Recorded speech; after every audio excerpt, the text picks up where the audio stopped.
At the outbreak of World War II, No. 3 Squadron RAAF would be sent to the Middle East, tasked with supporting the 6th Division of the Australian Army, and would spend the entire war in the Mediterranean theatre, becoming part of the Allies' Desert Air Force, supporting the 8th Army. It would go on to be the highest-scoring RAAF fighter squadron during the war.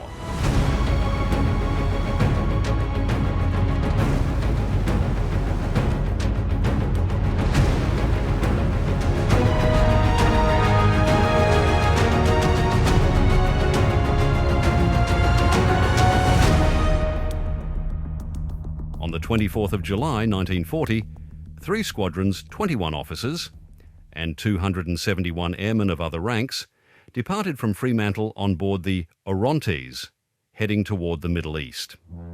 It would be the first Australian squadron to leave for the front. The squadron arrived at Tewfik in the Middle East on the 23rd of August 1940, under the command of squadron leader Ian McLaughlin. They moved first to Ismailia, then later to Helwan near Cairo. The squadron was attached to the RAF headquarters in the Middle East, and by mid-September, stationed near Cairo, they were equipped with 2 flights of Gloucester Gladiators and 1 flight of Lysanders.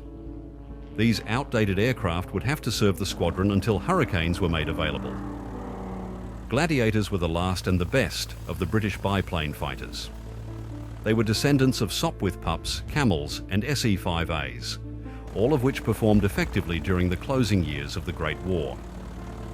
The Gladiators were robust and highly manoeuvrable, to which 3 Squadron took full advantage. On the 19th of November 1940, 18 Italian Fiat CR-42s attacked 4 3 Squadron Gladiators carrying out a tactical reconnaissance mission. The squadron lost its first pilot, squadron leader Peter Heath, during the ensuing dogfight. The Australians claimed 3 enemy aircraft destroyed and another 3 probably downed. The Italians, however, claimed they suffered no loss and 6 Gladiators shot down and 2 probables. A curious statistic given there were only 4 Gladiators in the fight. During the early days of December, the squadron carried out strafing and dive bombing attacks in the Safafi area and continuous offensive patrols over Sidi Barrani and Halfaya, before moving to a location near Sollum, on the Egyptian border. Between the 3rd and the 5th of January 1941, the battle for Bardia raged, and 3 Squadron helped the 13th Corps win this first big victory of British General Archibald Wavell's Libyan campaign by spotting for the artillery and efficiently conducting its army cooperation functions. Over 40,000 prisoners, 400 guns, 130 tanks and 700 motor trucks were captured during this campaign.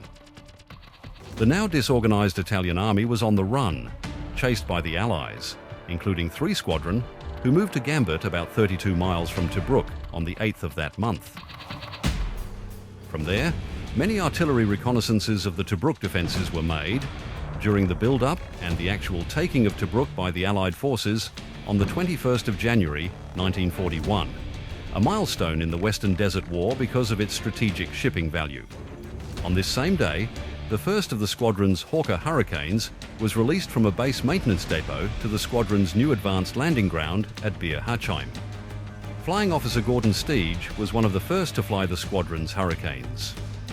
The squadron would cover Tamimi to Martuba, while forward troops were fighting in the Derna Machili areas of Cyrenaica. The Australian 6th Division captured Derna on the 30th of January 1941, and that same day, Wing Commander McLaughlin received the Distinguished Flying Cross. By early February, a few of the long-awaited Hurricanes were operating in the squadron. The Italians were in full retreat and were pushed back to Benghazi, where they surrendered on the 7th of February. The squadron relocated forward to Benina, about 12 miles from Benghazi. Squadron leader Peter Jeffrey was appointed the new commanding officer on the 13th of February 1941. The squadron operated from Benina for a little over 6 weeks, and during this time met the strength of the Luftwaffe for the first time. On the 15th of February, Flying Officer J.H. Saunders was the first in the squadron to shoot down a German aircraft, a Junkers Ju-88, in his new Hurricane. In North Africa, 3 Squadron were up against a variety of enemy aircraft at this time. The main Italian fighter was the Fiat CR-42, the best of a family of agile fighters that could fly at almost 300 miles per hour at 30,000 feet for over 450 miles. The Luftwaffe had the Ju-88, a fast light bomber with superior armament, and the famous Ju-87 Stuka dive bombers were also active in the theatre. The Stuka was a precise bomber but relatively slow, with a maximum airspeed of 232 miles per hour. It was this slow speed that helped 3 Squadron bring down 8 of the 12 Stukas they surprised on the 18th of February 1941, near Agedabia. The Luftwaffe also had the Messerschmitt Bf-110 fighter bomber operating in the Western Desert. With its twin 1,270 horsepower Daimler-Benz liquid-cooled and inverted V12 engines, it was capable of flying at a maximum 349 miles per hour, which was almost as fast as Britain's fastest fighter, the Spitfire, and certainly faster than the 310 miles per hour of the Hurricane. As a long-range fighter, with its 2 20mm cannon and 4 7.9mm machine guns built into the nose, and a single 7.9mm machine gun operated by the Observer, it was a formidable opponent. Nevertheless, the metal-framed Hurricane was a robust fighter that could outclimb even the Spitfire, reaching 1,500 feet in under a minute. It had a service ceiling of 34,000 feet and a 460-mile range, armed with 8 303 Browning machine guns, which could lay out 200 bullets a second onto a target. On the 31st of March 1941, within 2 weeks of arriving in Africa with his specially trained Desert Armoured Division known as the Afrika Korps, Rommel launched a surprise attack on the Allied positions at El Agheila, ignoring advice from the German General Staff to refrain from making any attack. The Allied troops could not hold against Rommel's fresh new forces and withdrew to Martuba. Aerial combat was hectic over the following weeks as 3 Squadron protected the retreating Allied army from heavy German air attack.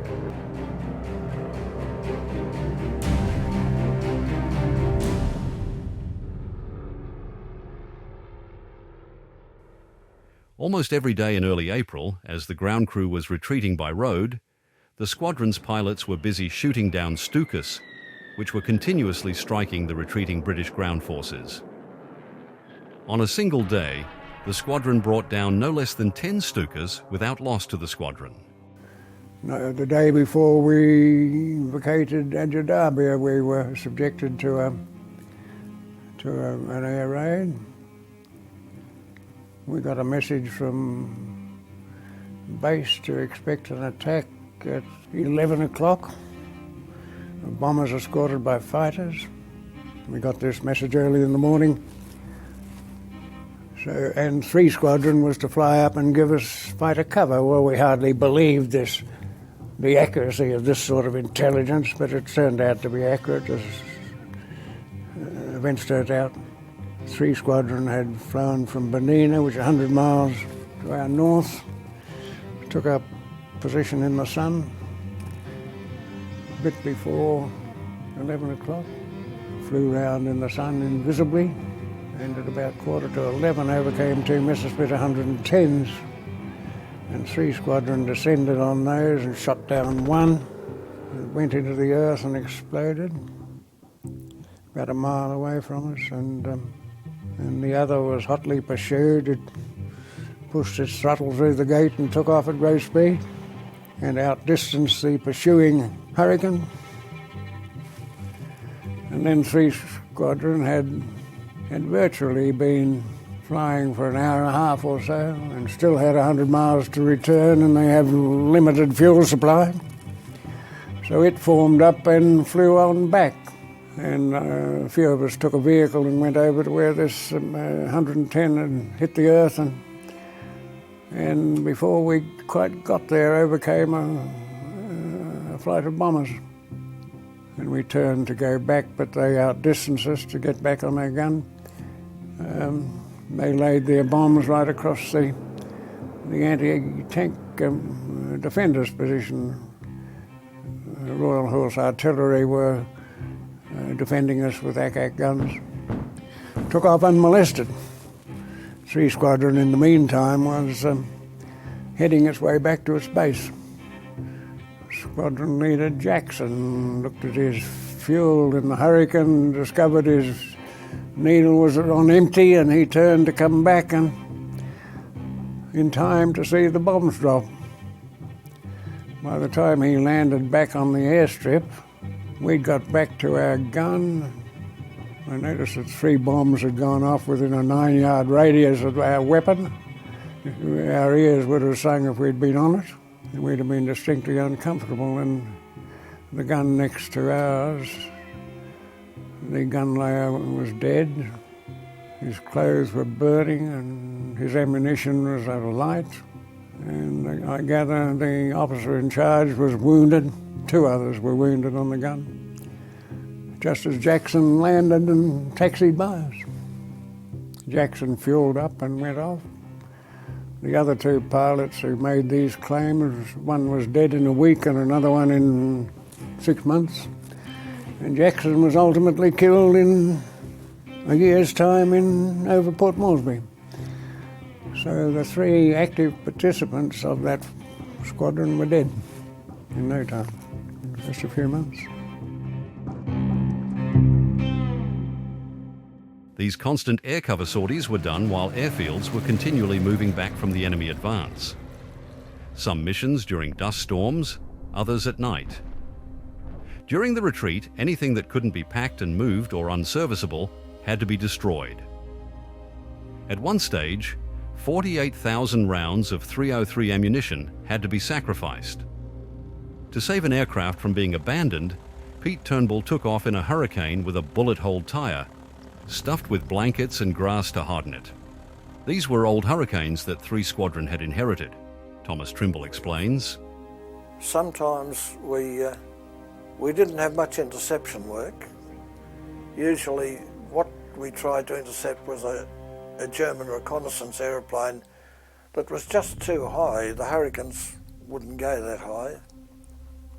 And because these were the early Hurricanes, you know, the Battle of Britain ones, because we got aeroplanes that had been in the Battle of Britain that had flown for about 100 hours.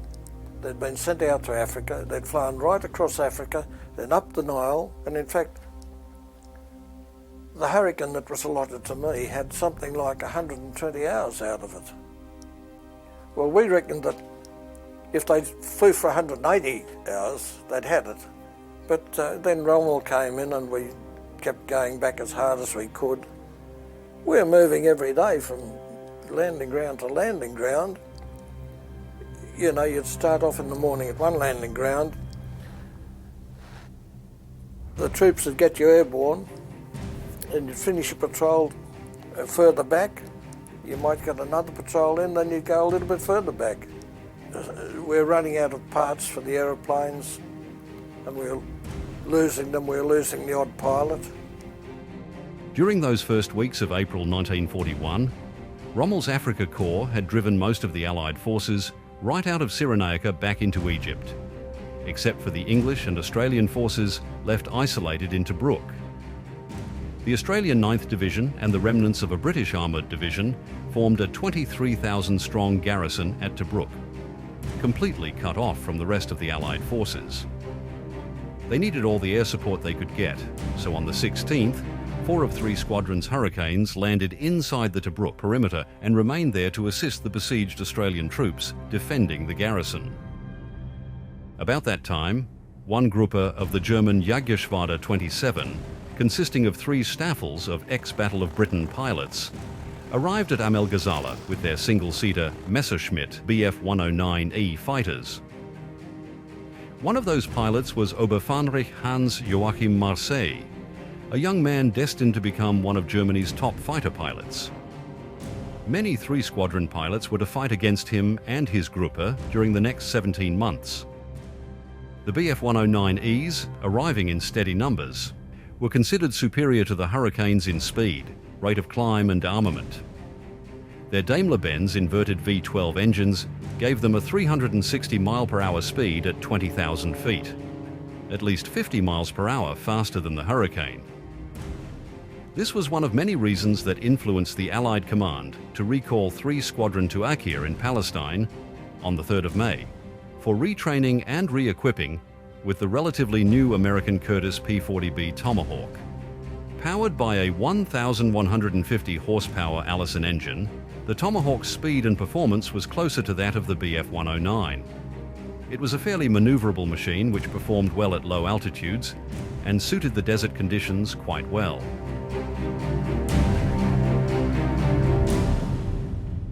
Flying Officer Bobby Gibbes, a 5-foot 4-inch, 25-year-old ex-salesman, had joined the squadron on the 14th of May 1941 and would go on to lead the squadron and become one of the top-scoring Australian pilots during the 2 years he would serve with 3 Squadron. When we got the Tomahawks, the boys had been flying Hurricanes mainly, and the Hurricanes was a very forgiving aeroplane. You could be fairly rude to a Hurricane, it wouldn't bite you. But the Tomahawk, it was a different kettle of fish, and it would turn around and bite very smartly. And the boys damaged something like 24 Tomahawks learning to fly them at later. And I was one of the new boys, so I wasn't given a chance of going on a Tomahawk for quite a while. They let me fly an old Gauntlet for a while, but when the time came for me to go on, I had evidently been quite critical of these pilots branding these beautiful aeroplanes. And when the time came for me to go up, they all watched, and I heard later some of them said, "We hope that little bastard pranged us." but fortunately I didn't. By the 8th of June 1941, 3 Squadron were ready to fly again, and operations recommenced in Syria against the Vichy French Armée d'Air, who flew older Marine fighters, some Glenn Martin bombers, and the more popular De Woitine D-520 fighters. Number 3 Squadron's Tomahawks, flying from their temporary airfield at Yenin, brought down many of these nimble little French fighters during their patrols and during escort missions for Blenheim light bombers attacking enemy convoys on the Damascus-Beirut road. In Syria, we were up against the Vichy French. They were normal French Air Force, but they had become on the Vichy side, and they were quite brave people. We got quite a few of them, of course. I think we shot down 23 airplanes in Syria before the show fell. I think I got one De Woitine. I shot at a couple, and shot at some Ju-88s, and which were over the fleet one day out of Haifa. We could have got the whole of all the 88s, except the Navy put up such a barrage that we had to go around, and some of them got away. But we got about 3 or 4 of them.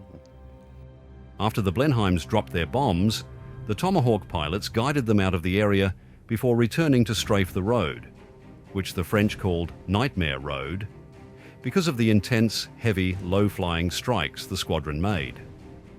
By the 12th of July, the Vichy forces fighting in Syria had quit, and their signing of a truce marked the end of the squadron's Syrian campaign. Almost 1 year to the day since leaving Australia. The campaign had given the squadron's pilots the opportunity of strengthening their teamwork, while they were collectively destroying or damaging 31 enemy aircraft in that 5-week period. From the 13th of September until early November 1941, the squadron's 12 Tomahawks patrolled the Sidi Barrani and Mersa Matruh area, and along the coastline as far as Tobruk, where Allied forces had been hemmed in. Well, we were doing patrols over the wire, and we couldn't get as far as Tobruk, because we didn't have the range to do that. If we copped a fight, we wouldn't be able to get back. We weren't of much help to Tobruk boys for quite a long time, until the army advanced, and then we were able to help them a bit. But basically, by escorting bombers, bombing around the perimeter of Tobruk and so on, stopping the enemy forces. When we could get over Tobruk, it looked like a huge rabbit warren with all the burrowing that's gone on around it, and I think the Brook boys were always pleased when they saw our aeroplanes instead of the enemy aeroplanes. And one day we had a bit of a combat, and I splashed a Mackie 200, or forget now, might have been G50, and he went in just near the Brook, and the Brook boys confirmed him for me, which I was very pleased about, because I didn't see him go in, but they did. On one occasion, during a heavy dust storm, one Tomahawk exploded when Flying Officer Stratton slammed into an unmanned aircraft that an RAF pilot had stupidly left on the edge of the strip. Stratton's life was saved by Corporal Whittington, who soaked himself in firefighting foam and dragged the unconscious pilot from the flames. For this heroic act, Whittington was awarded the British Empire Medal. In early November 1941, 3 Squadron and 112 Squadron RAAF were paired up to form No. 2 Wing, with Peter Jeffrey appointed as acting wing commander and newly promoted acting squadron leader, Alan Rawlinson, the replacement commanding officer for 3 Squadron. Their first move westward was to Madalena, and air combat in this new campaign commenced in mid-November 1941. The fighting was intense, and November 22nd became a black day in the squadron's history, when 5 pilots were killed and 2 taken prisoner after their Tomahawks had been shot down over the Bir Gobi and Bir Hachim regions. There had been several combats that day against the new Messerschmitt Bf-109Fs, and in some of these dogfights, there were up to 4 Bf-109Fs to a single Tomahawk, with one particular combat lasting for a record 1 hour and 5 minutes. Only dusk forced the enemy to withdraw, leaving the weary 3 Squadron pilots to limp home with landing lights on, some forced landing short of the strip, and others running out of petrol while taxiing in. At the end of November, the squadron had claimed 39 enemy aircraft destroyed or damaged in just a few flying days, bringing the squadron's tally of enemy aircraft destroyed to 106. The first of the desert squadrons to destroy 100 enemy aircraft, and the 3rd or 4th Empire Squadron to reach their 100 in the entire war. 3 and 112 Squadron had gone out as a wing,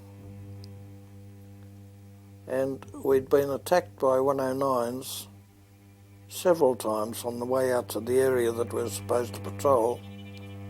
I'd seen 1 or 2 109s shot down, and then as we got close to Tobruk, we were attacked by, maybe about 20 odd 109s, and because we were following 112 Squadron, we weren't leading the wing that day. We unfortunately went into a turn with 112 Squadron. We thought they were just going to turn, but instead of that, they continued the turn and went into what is sometimes called a defensive circle. And naturally we were part of the wing, we went in with them, and we got stuck there, and we stayed in it for 63 minutes. And in that 63 minutes, I saw one fellow just a little bit up from me up here. He was hit by a 109, and he got out into his parachute, and I saw his parachute. By the time I'd gone round the circle again, I wasn't looking for him. And another chap who was just up in front of me and was rammed by a 109. The 109, the tactic of the 109s was to sit above us and then dive through us in pairs. And they'd shoot on their way down, you see. We were going round in a circle. And anyway, this bloke was hit by the 109, and as he was hit, half of one wing was sheared off, and the 109 just disintegrated into a shower of sparks, like a cone that was gradually expanding. And so in that time I saw this one fella shot down here and the one up there.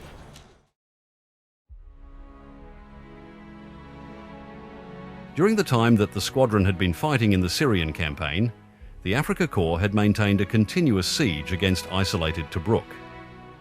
3 squadron were involved in air cover for resupply missions going into Tobruk.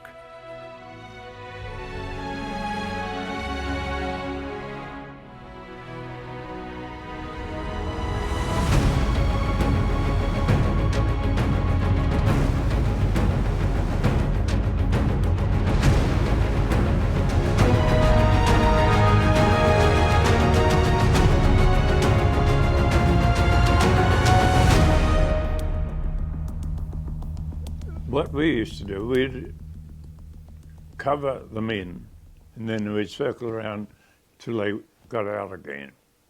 Actually, we one day took in the commanding officer of Middle East into Trimble. I'm not too sure the plane he went in now, but we were close cover. I was within 100 yards of him and he gave me the thumbs up sign. He was in there for about, he couldn't have been more than an hour because we only had 3 hours fuel, and then we escorted him out again without incident. Nothing happened. We didn't have to do anything but just take him in and bring him out. The supplies most of the time came by ship, and we'd go out into the Gulf and sit over the top of the ships as they were approaching Tobruk, because they were very susceptible to being dive bombed then there. We'd sit out as long as we could and then have to go home. And I think half the time the Jerrys were watching, send the planes in as soon as we leave. Then they put long-range tanks on. We had to go out and help escort the Navy into Malta. And that was a very long trip. We put these tanks, the belly tanks, I call them, and when they were empty, you just drop them. Use those up first. And we could do about an hour over the top of the ships. That seemed to be pretty effective. Once again, I think as soon as we left, we'd come in from the main and Italy, and but while we were there, they stayed away. That's when Malta was being very badly bombed. And Tobruk was being replenished with ammunition and whatnot by the Royal Navy, which was towing barges into Tobruk every night and taking them out by night. They'd about reached Saloum, which was the border, if you like, going into Tobruk. By nightfall, they'd be towed in, and then the ones that were emptied would be brought out and then about reach Saloum again, dawn. Well, we did a lot of escort or cover of these barges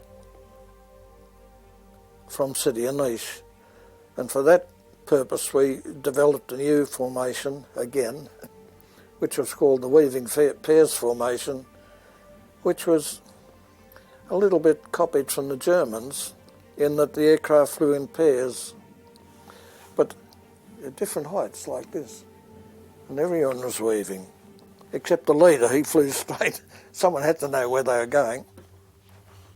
And we had the swingers, one up there, sorry, one down there and one up there. And we did a lot of this work. Sometimes the 109s would come out, but if we stayed over the things we were supposed to protect, they wouldn't attack us. Sometimes they did, but generally they didn't.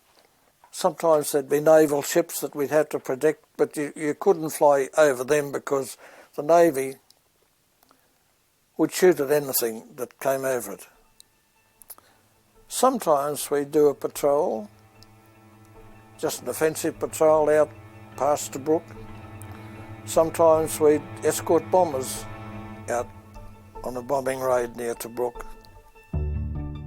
In the Allied Operation Crusader, to relieve Tobruk, air supremacy was contested between 19 Allied squadrons against a combined force of 19 Italian Squad Wrigley and 9 German Staffeln.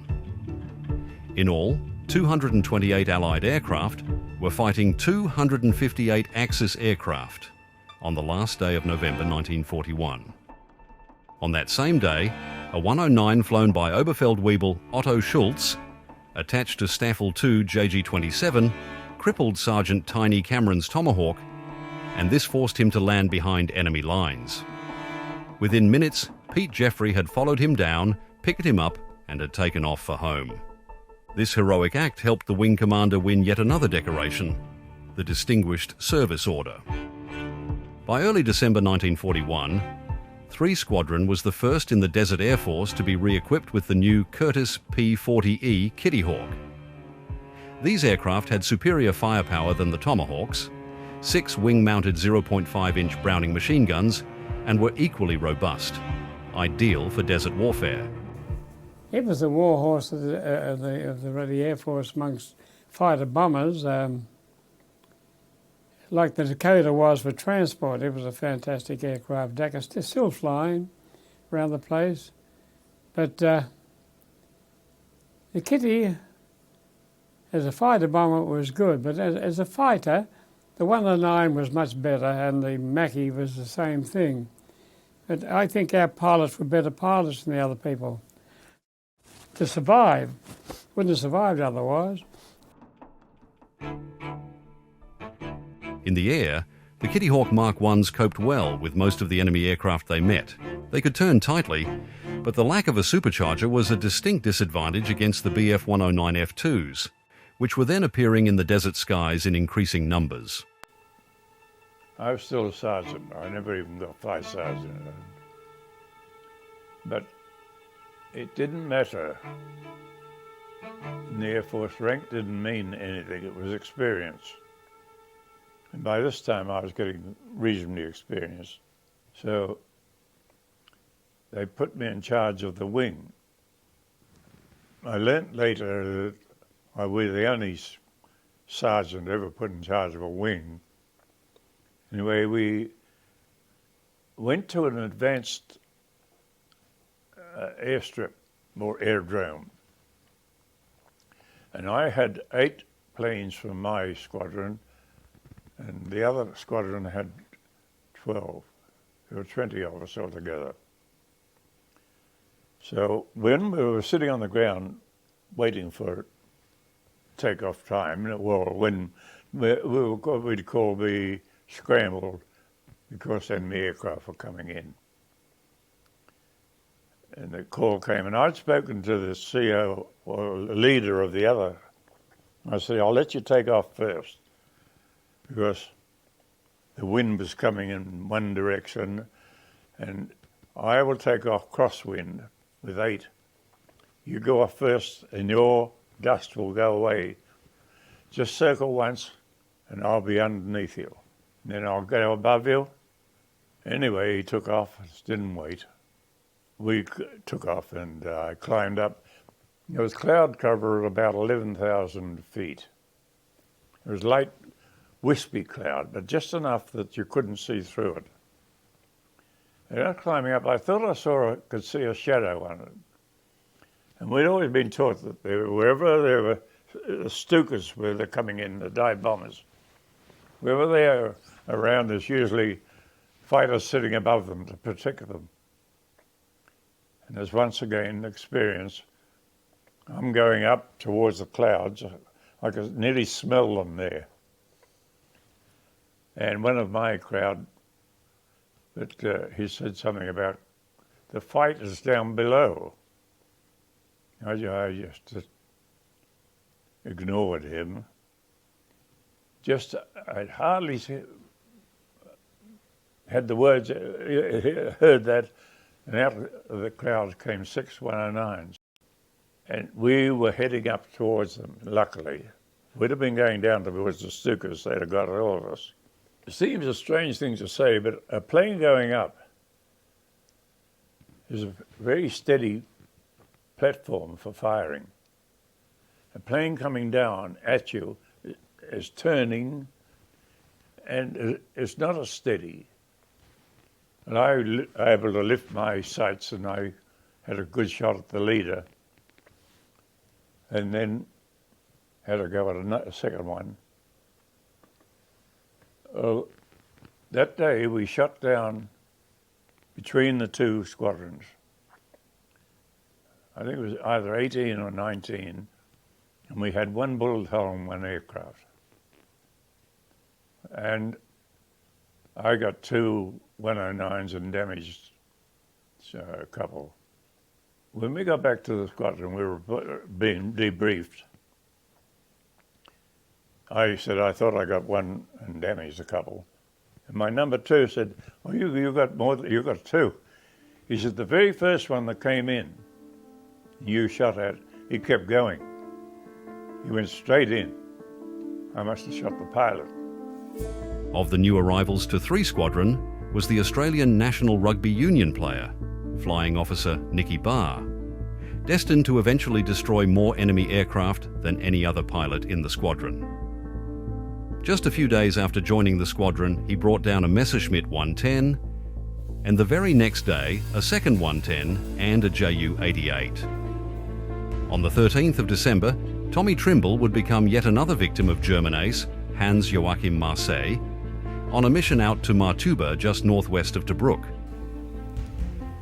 The weather was moving westward, so that it had just about reached the Gulf of Bomba, moving west. We were told that we were going out at less than squadron strength. We'd do just one sweep over that area and we'd come home because we were going as less than a squadron. On the way out, I could see streams of bombers coming back. Streams of bombers escorted by fighters. And every now and again you'd see 109s attacking them. But we were cunning, we stayed well to one side. And they wouldn't attack us because we were just fighters and we weren't going to do any damage. And we went out and we came in over the Gulf of Bomba, and there we started to run into wispy cloud. And it was sort of darkish because of, the cloud wasn't darkish, but the light was darkish because of all the cloud that was about. Beautiful. Oh, I don't know whether you've ever flown through wispy cloud, you know, a wisp here and then a bit of clearance and a wisp there. Glorious. And anyway, we came over this Almachiba. We were told that there'd be no fighters. The German Air Force would have gone right back to Benghazi. I had never seen so many aircraft on the ground in all my life. Have you ever looked down on top of an ant's nest? Not these little black ants, but the big... Well, that's what it looked like. And I thought, God, we'd lost a couple of blokes from the flight just getting in there, getting in that far because of the cloud and various other reasons. By this time, I'd been leading the left-hand section, which normally was 4, but it was down to 1, down to myself at this stage. Flying around a bit, eventually, I nearly collided with a Tomahawk and a 109. I don't know which one was following which, but I fired at both of them anyway. And then eventually I saw another Tomahawk being chased by a 109 up there. And I thought, I've got to knock that 109 down. And I flew up towards him. And as I flew up towards him, I looked back, and down there is another 109, really pulling round hard. I looked at him, and he fired. And he had one of the new 109s, which had a cannon firing through the centre of the air screw spinner. And I saw the beautiful rounds going out like that. But just back here, you see, I told you that gravity is working at the rate of 32 feet per second, so everything you fire takes a path like that. And I saw this beautiful stream, and it was way underneath me. It wasn't going to hit me, and I thought, oh, he won't hit me, and I'm aiming at these blokes. And then he put another burst out, and it's still a fair bit away from me, but as it got closer I could see it was going to hit. And I turned my head away, and I'm still trying to shoot at this bloke up here, and all of a sudden I felt thump, thump. 2 explosive rounds hit me. Well, my feet was knocked off the pedal. I'll tell you more about it. I felt one round hit just under the tailplane, and when that hit me, it caused me to slightly bunt.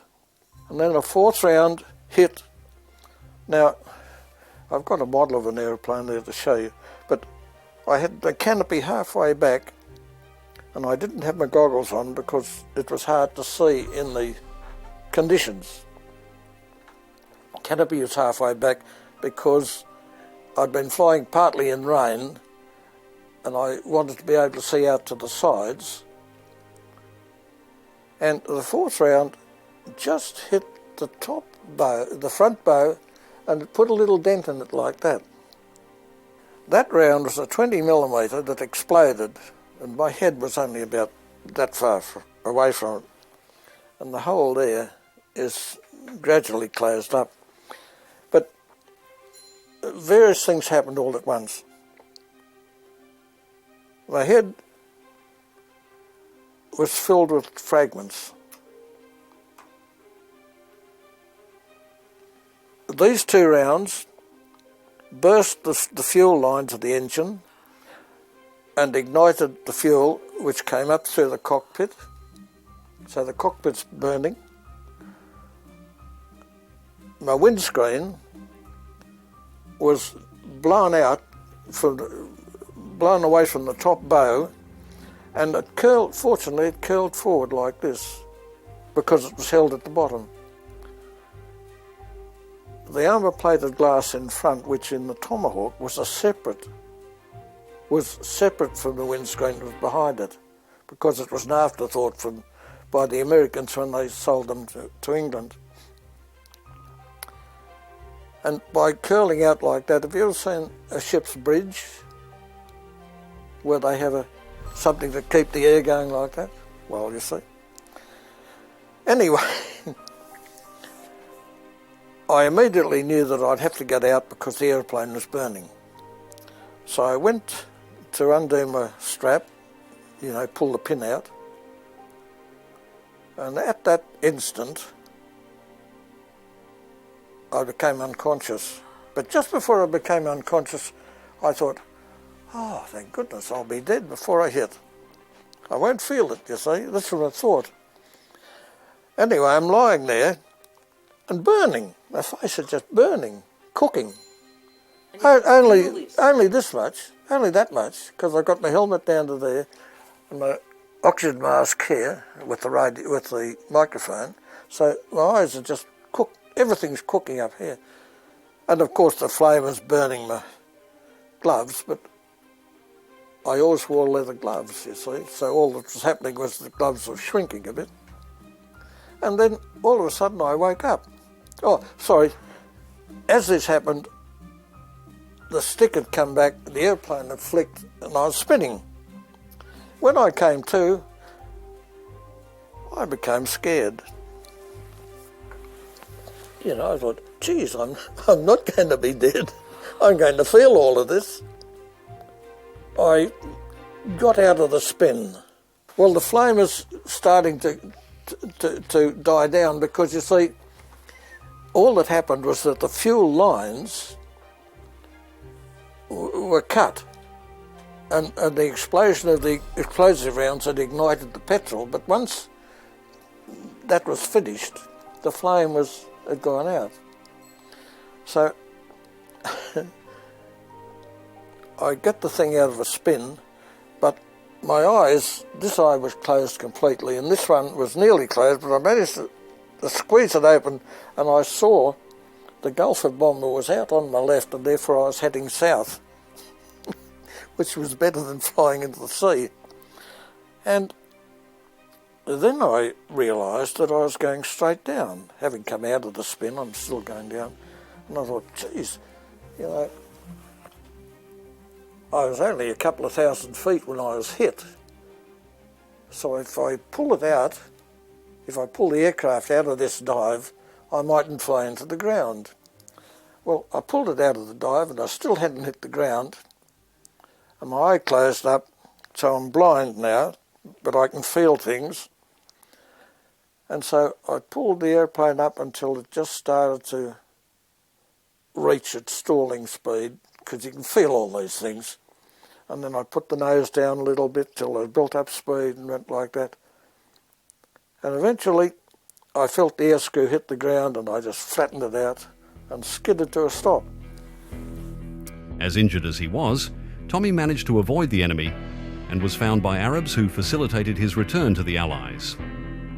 Hitler's Operation Barbarossa, the offensive against the Russians since the 22nd of June, was diverting Germany's supplies away from the Middle East. Consequently, this was giving the Allied forces time to regroup and re-equip, particularly now that the Americans were manufacturing more and more aircraft, a lot of which were gradually finding their way to North Africa. An important innovation for temporary airstrips was being developed at this time, the Marston Mat. Rather than an airstrip of cleared sandy desert floor, the Marston Mat was a hard metal surface that made takeoff and landing much more efficient and safer. It's pressed out metal. It's got about 3-inch diameter holes, and it's nearly 1/4 of an inch thick. I tell you, it'll take you all your time to lift one. 2 blokes or 3 blokes used to have to put it together. And I think it was about 6 or 8 foot long, about 15 inches wide. And it was perforated with these holes to keep it light, you know. You just couldn't have a flat piece of metal, that's no good. And then on the edges, it had like a sort of a key, like a finger like that, and it'd lock into the next one. And I just used to push them together like that. And they'd stay there, because to pull the pieces, you had to pull them out this way. And you just put one in, one after the other. But it was fantastic stuff.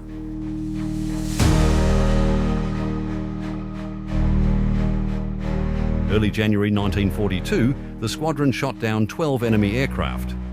Another 7 probably destroyed, and 6 more damaged. On the 11th, Nicky Barr shot down a G-50 and 2 Bf-109Fs before his Kitty Hawk was hit and crash-landed behind enemy lines. Disregarding a wounded leg, he spent the next 3 days disguised as a desert nomad, riding a camel past German motorized units and gathering vital information about the enemy on his way back to base. After his intelligence report, he was immediately awarded the Distinguished Flying Cross for his actions. Rommel had commenced a strong counterattack by January 23rd, and the squadron's advance party at Belander was almost caught when they awoke to find a semicircle of Panzer tanks firing at them from only 300 yards away. Corporal Lee, the NCO in charge, ran to a truck 50 yards away and raced south, collecting his men on the way as the Panzers blew up a nearby petrol tanker. Ground fog hid the escaping truck, and by jettisoning everything not screwed down to gain speed, they survived. 3 Squadron, along with number 450, another Kitty Hawk squadron, retreated eastwards to Gambut and continued to fly patrols against the enemy in conjunction with RAF number 112, Shark Squadron. Hans-Joachim Marseille brought down 2 of 3 squadron's Kitty Hawks on the 15th of February, killing Sergeant Reed and injuring Pilot Officer P.J. Tommy Briggs, who bailed out at an altitude of just 100 metres. Bobby Gibbes, promoted to squadron leader, became the commanding officer of the squadron on the 26th of February 1942. He arranged the squadron's first escort assignment for some recently arrived Douglas Boston light bombers, which commenced bombing the enemy at Martuba on March the 14th. By the time 3 Squadron was given 14 days stand down on the 25th of March, they'd claimed 68.5 enemy aircraft destroyed, 59 damaged, and been credited with 16 probables in a little over 6 months. On the 7th of April, the squadron began 3 weeks of intensive training to prepare for a new campaign in which the Kitty Hawks would play the role of fighter bombers. At this time, Marshal Hermann Goering withdrew much-needed air power from the Russian front to double his force in the Mediterranean. While Rommel commenced his Battle of Gazala on the night of the 25th of May 1942, with intensive night bombing and strafing of the Allied forward landing grounds, his land assault started the next morning with 4 Italian divisions, the German 15th and 21st Panzers and 90th Light Divisions, attacking the Allied line from Gazala south to Bir Hachem. And then all of a sudden there's 250 German tanks had broken through the line, and we sent our aircraft bombing and dive bombing and machine gunning them, and in one particular day we did 68 sorties or attacks the one day on the German tanks and their transport, and were very successful. But gee whiz, and back behind them further again they had another 400 tanks coming through with 1,200 transport. So we had a big front coming through, and there was no alternative. We had to start thinking about retreating or getting back to another advanced landing ground. These advanced landing grounds are only a strip of a flat desert, and they put some 44-gallon drums at each end of them, and that's your landing ground. That's your strip. You landed straight on the sand or the desert. The sandy desert there was a gravelly sort of stuff, so it wasn't bad to land aircraft on.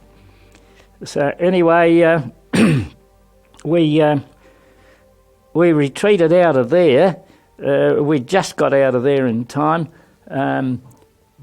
We stayed back and we threw some enemy bombs that were there. We just laid them all over the landing strip, so we thought that might hold them up a bit from landing an aircraft there anyway. Wouldn't make much difference with the tanks.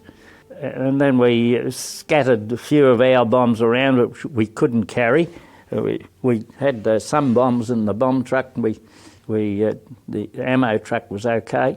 And then the personnel truck, we only had the 3 trucks in the armoured section. I drove the personnel truck. They'd say, okay, the retreat's on, we'll get the aircraft serviced straight away. And the pilots would say, well, we're going to fly back to El Ghazala or some Gambit or one of the other landing grounds we'd been at on the way up.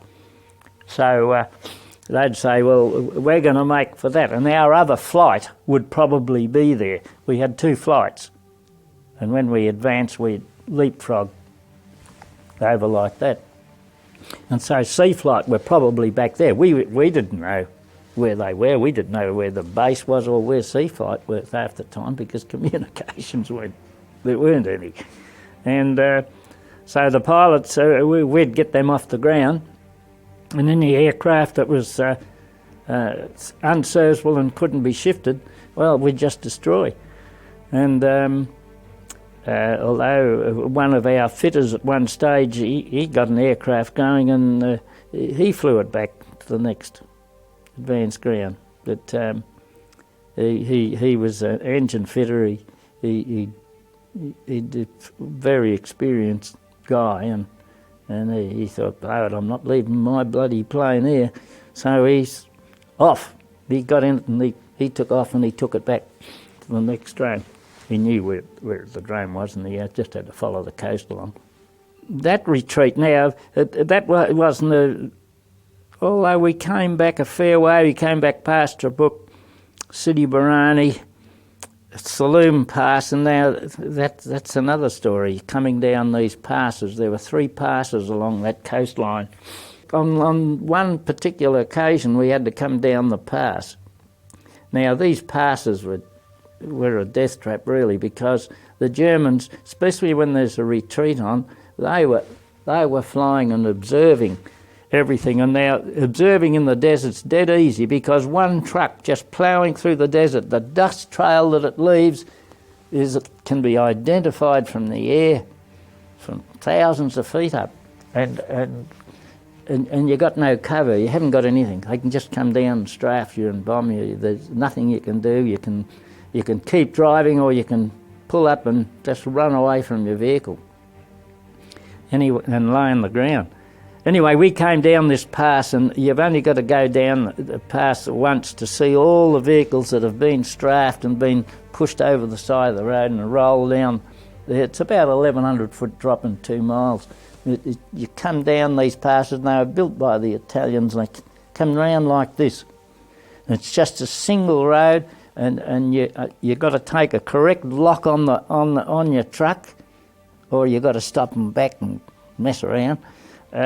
So they were fairly well built originally, but they've been bombed and strafed and bombed that much that they were pretty rough and rugged when we came down them.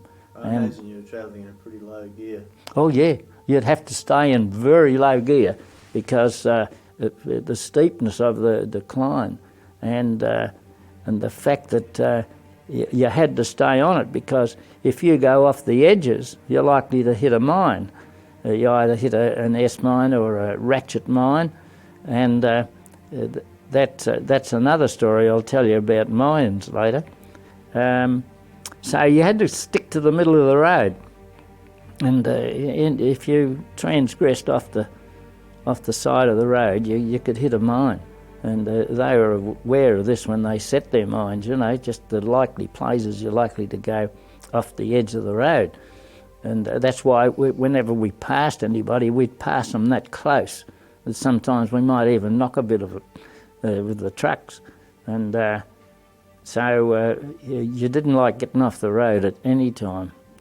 So coming down this pass, and with the German aircraft in the vicinity, it was a pretty scary operation, because you were shot halfway down there. It's no good jumping out. You can't run anywhere because it's drop off each side. You'd be up against the cliff on this side, but over the other side you just drop away, and you'd see trucks and stuff that had all been shot up and bombed, and they'd just been shoved off the road by the tanks, and they just rolled down the bottom. So we never ever liked the coast road or these passes.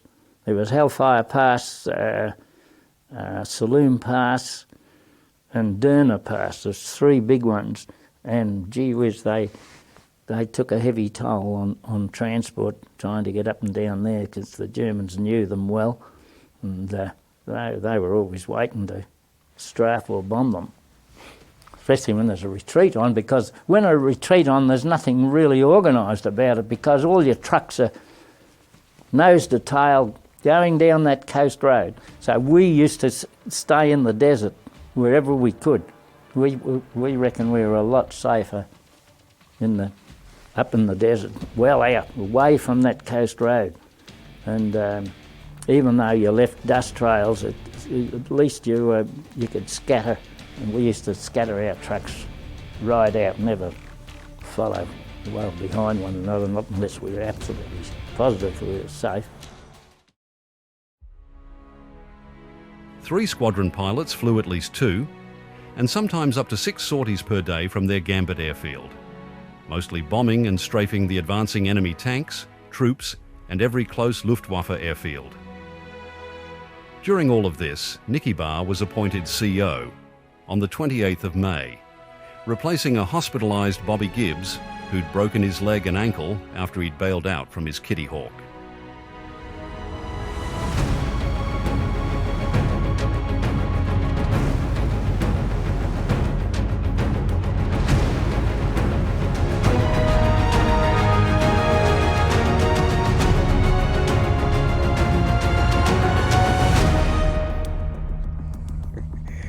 I got shot down the first time by a rear gunner from Ju-88, the German bombers. They were flying in what we call diamond formation, just a triangle, and I was shooting at the gentleman in the rear of the Diamond, and some nasty gunner in one of the other 88s set my engine on fire, which wasn't very good. I had long thought of how I'd get out. So in this case, because some of the boys had tried to get out with their parachutes caught over the back of the canopy, and they were spread eagle and couldn't get free. And one of them survived at the last minute by getting his foot under the joystick and pulling it back, and he went in flat. He survived. And I was frightened that might happen to me, so I rolled on my back, thinking this is the way to get out. And I had wound the trim forward, so when I released the joystick, I was shot out like a bullet, because I hadn't allowed for the aerial. I got tangled up in the aerial. I hit the tailplane, or it hit me. I've still got a mark on my knee where I hit the tail fin, and I got wrapped up in this blasted aerial. And on the way down, I eventually got the aerial away from me, pulled my ripcord, and the parachute opened. And then I watched my aeroplane going down. It was burning fiercely on the way, and I saw it hit. And then I suddenly heard the roar of an aeroplane. And now one of our pilots, Dudley Park, had been shot out of his parachute in a previous dogfight shortly before this. And I thought, my God, they're coming after me. And I started climbing up on the shrouds, trying to make myself a difficult target. And then the noise built up to a crescendo, and suddenly there was a mighty woof. I had actually watched this. It took the noise probably a second or two to get to me, and that was a second or two of real terror. I've been taught how to fold parachutes when I was at Richmond, so I still think I could still fold a parachute, but no one ever told us how to jump, how to land. I knew you should land facing downwind. That's about all I knew, and but no one said you should land with your knees together and legs relaxed, and no one had told me that. So I landed with legs apart, landed crosswind, and broke my ankle. And I was there writhing in agony. I didn't know whether it was an enemy territory or not. And eventually, I, sort of there in great pain. And some weapons carrier came up with a lot of nondescript-looking people, and I thought they were Germans. And because, as I say, I didn't know where I was, whether it was north, east, or west. So I put my hands up and surrendered. And one of them said, "Get up, chum." And I said, "Oh, pommy bastard, sorry." And and don't call me chum. It stood my dignity, but they didn't know I was a squadron leader. However, they were good fellows. They accepted it. Took me into a first aid post. They put a temporary splint on my left ankle, which was badly broken, and fibula broken. And eventually I got to hospital, and that was the first time. By June the 17th, Rommel's forces had knocked out 230 Allied tanks and caused the Allied forces to retreat, including the entire 239 wing, which was No. 3 and 450 RAAF squadrons, and RAF 112, 250 and 260 squadrons. The entire wing had to leapfrog through 5 landing grounds eastward to Amaria from their Gambit base, returning almost to the squadron's starting point 18 months earlier. The Australian 9th Division and their British comrades had successfully held Tobruk in 1941, but a hastily organised garrison of South African Army troops were now rapidly compelled to surrender when Rommel stormed Tobruk with his superior panzer divisions on the 21st of June, 1942. By this time, the Afrika Korps had driven the Desert Air Force further east, to airfields that were out of flying range of Tobruk, so air cover for the last desperate days of the Tobruk battle became impossible. Once Tobruk had fallen, Rommel immediately pressed eastward. However, by the 26th of June 1942, the Allies had rallied and pressed Rommel back, enabling both 450 and 3 squadrons to advance to Sidi Hanaish and allowing the army to shore up the defence line at El Alamein. On the same day, Commanding Officer Nicky Barr, parachuting from 4,000 feet from his burning Kitty Hawk, landed in enemy hands and became a prisoner of war. When he went down, he was flying his 84th sortie with 119 operational hours since he had joined the squadron as a junior flying officer 6 months earlier. During this time, he'd claimed a record 12 enemy aircraft destroyed, making him 3 squadrons' top ace. In September 1943, after 3 unsuccessful escape attempts, including one that got him all the way to the Swiss border wire, Nicky eventually escaped from a POW train and linked up with special forces and partisans in northern Italy. He was subsequently awarded a military cross for his assistance to Allied escapees behind the German lines and participation in partisan attacks. After Nicky Barr was shot down, squadron leader Bobby Gibbes, with his broken leg still encased in plaster, immediately resumed command of 3 Squadron. The worst time I had was after being shot down, breaking my ankle. I was put in hospital out in Gaza as 6th AGH, and they gave me a walking iron, and I found I was immobile. Now, I had taken my staff car up with me. I had a driver who drove me up to Palestine, and so I went and I complained to the commanding officer, Colonel Money. He was the chief doctor there. I said, I'd like a posting, sir. And he said, why aren't you happy here? I said, no, I want to go to the first AGH, British hospital in Jerusalem. Well, he was very offended. He said, well, I'll send an ambulance. I said, there's no need, sir. I have my staff car here. My driver will take me up.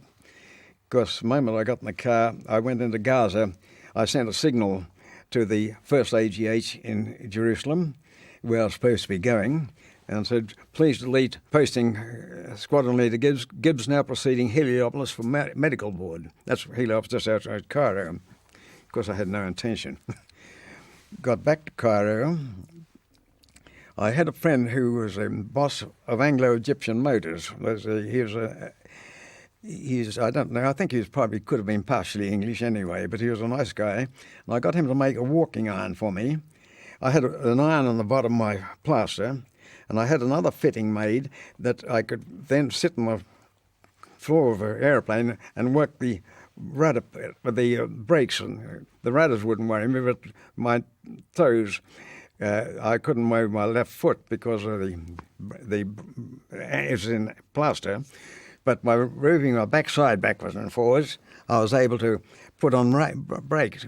So I got one of my pilots, Gordon White, to give me a check out in Harvard to make sure I could handle the brakes as I thought I could, and that was successful. So I got a Kitty Hawk and flew it back to the desert. And when I got there, the squadron had been taken over by one of our pilots, Flight Lieutenant Nicky Barr, who's made an acting squadron leader, and he was, a fantastic fighter pilot. And I went to wing and I saw a chap, Air Marshal Tommy Elmhurst, and I said, well, sir, I want to be in it, but I obviously can't fly. Can I have a job with wing somewhere? And he said he'd fix that up for me. That day, Nicky had led the squadron out, because I obviously wasn't able to. And when I got back to the mess, Nicky was missing. He'd been shot down and captured. Clive Myers, who was an Australian wing commander at that stage, he said, well, okay, you've got to take over the squadron again. And I said, not in your Nelly, I can't take over the squadron. I'd like to be with the squadron in some capacity, but not as a commanding officer, because I can't fly. He said, all right, they call me Gibby. All right, Gibby, I'll put a pommy in. I said, oh, God, you can't do that. So it's an all-Australian squadron. He said, well, what are you going to do? I said, well, I'll take over. And it's the unhappiest time I've ever had, because sending people out to fly in dangerous operations, and not being able to be in it myself, I found that was completely devastating, and it's the unhappiest time I had in the whole time of the 3 Squadron. ultimately, of course, I cheated, and when I got the plaster off, I was supposed to go to Cairo for a medical board, so I put it over our doctor, Tim Stone. I disappeared for 2 or 3 days and went into Alex and had a few grogs, and I came back and I said, I've been in, and he said, where's your clearance? I said, oh, they're posting it to you, Tim, because I hadn't been there.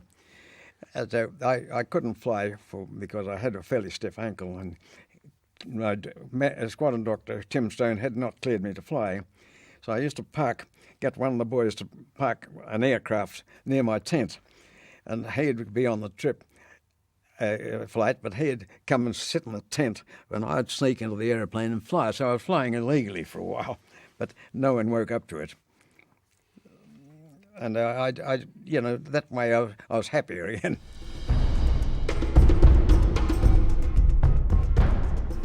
That was at Amaria, and he had been plastered, and he came back after 3 weeks and said, I'm ready to fly. And I looked at his leg, I said, when? He said, tomorrow. So we had to build the pedals up so he could fly, and he flew like that. The same night Gibbes had resumed command, the squadron retreated, yet again, from an advancing enemy to reach the safety of Amira, behind the El Alamein line, 2 days later. Rommel, now a field marshal, faced the Allies with his 15th and 21st Panzer Divisions under the air cover of Bf 109s. From 2 and 3 Gruppe, JG-27, and Italian MC-202s from 4 Stormo, while 3 Squadron assisted in supporting the 8th Army, including Australia's 9th Division, who had arrived from Syria. For the next few critical weeks, the defence of El Alamein was a touch-and-go situation, particularly for 3 Squadron. They flew continuous operations escorting Boston light bombers from the South African Air Force's No. 12 and 24 Squadrons, and Baltimore's from No. 223 and 55 RAAF Squadrons. After a successful escort to target, the Kitty Hawks would dive bomb and strafe the targets as well before escorting the bombers home. On the 22nd July 1942, 3 Squadrons' 1,000th bomb was dropped by Sergeant Keith Kildee at the crescendo of the First Battle of Alamein, which effectively stopped Rommel's advance. The build-up of forces at Alamein continued, with Rommel lamenting his long and vulnerable supply chain, stretching all the way through Tobruk and across the Mediterranean. Despite General Claude Auchinlec's recent success in the First Battle of Alamein, his earlier Western Desert retreat had suffered some disorganisation, and his counterattack against Rommel had run out of momentum. Consequently, he fell from favour and was replaced as Commander-in-Chief Middle East Forces by Sir Harold Alexander. Around the same time, Lieutenant General Bernard Montgomery became the new 8th Army Commander, a turning point for the Middle East, due to Montgomery's outstanding and energetic leadership in the months that followed. 3 Squadron resumed the fight on the 20th of August, with Bobby Gibbes leading the squadron back into action, performing armed reconnaissance and bombing sorties within the El Alamein area. 10 days later, the enemy attacked the El Alamein line at dusk, outnumbering the Allied forces. The strong divisions of panzers were eager to capture supplies of petrol and other vital equipment and stores. Rommel's objective was to secure the Alam el Halfa ridge before advancing north to the sea and capturing El Alamein. However, Rommel became seriously ill and was hospitalized back in Germany, and the Allied defense was well prepared, with the Desert Air Force holding air superiority. New aircraft had arrived, as well as the US 57th Fighter Group with their own Curtiss P-40s. Mitchell B-25 medium bombers had also arrived with the US Air Force, and this increased air power released 3 Squadron from bombing. On the 8th of September, Sergeant Garth Neal earned his Distinguished Flying Medal for shooting down firstly a Stuka, then a Bf 109, probably destroying another and finally chasing a third 109 over the tents of a German camp at ground level before it crash-landed near the camp. On the 15th, the Desert Air Force lost 11 aircraft during some intensive aerial combats, 2 of them from 3 Squadron. The German ace, Marseille, claimed 7 of these in the 11 minutes between 1751 and 1802 hours. One of the pilots who went down was Flying Officer Jackie Donald, who became a prisoner of war, parachuting onto the top of an Italian mess tent. And another was Sergeant Scribner, who was killed in action. The fighting continued for 5 weeks, and among the losses was Marseille himself. On the 30th of September, his cockpit filled with smoke due to mechanical failure, and the aircraft had lost power when he decided to bail out. His chest had struck the vertical stabilizer, which either killed him or knocked him unconscious. His parachute did not deploy. It was the 22nd of October 1942, and the battles on the front line were really solid, but the big offensive hadn't started. So when I arrived at the squadron, I met one chap in particular that I knew, and Johnny Hook was there, which was great because he'd been a great mate right through, and he'd already got 20 or 30 hours up while we'd been doing our cruising on the Nile, or the Blue Nile. So I had an awful lot to learn, and I was chatting to him, and a fairly solidly built but only 5'4" airman came in with his jacket on and said, "Who are you?" I said, "Righetti, sir." "Oh, I'm Bob Gibbes. How do you do? Now, you'll be on the next flight." "Right, sir. Have you ever dropped a bomb?" "No, sir." "OK, well, you're off it. But you'll be on tomorrow morning." And that was my introduction to 3 Squadron. Bobby Gibbes was probably the most successful leader of a squadron in the Western Desert on any side. He was a wonderful leader, not spectacular as an individual like Clive Caldwell, but very successful. He shot down 12 or 14 airplanes, but he was like a mother hen. He kept the squadron together. He looked after you. A wonderful stroke of luck to go to a squadron with somebody so experienced. So the next morning, I took off on my first op, and Bob Gibbes said, "Now, Alan, you just hang on to my tail wheel. You fly behind me." We flew what they called fluid sixes.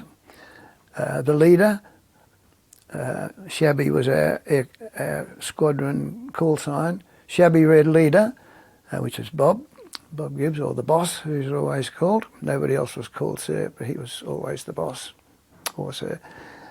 So he flew in the middle of the six, and his number 2 right behind him, and then he had another aircraft on his left and one on his right, slightly higher, about 150, 200 yards out from him, and a little bit ahead, and they each had a number 2 behind them.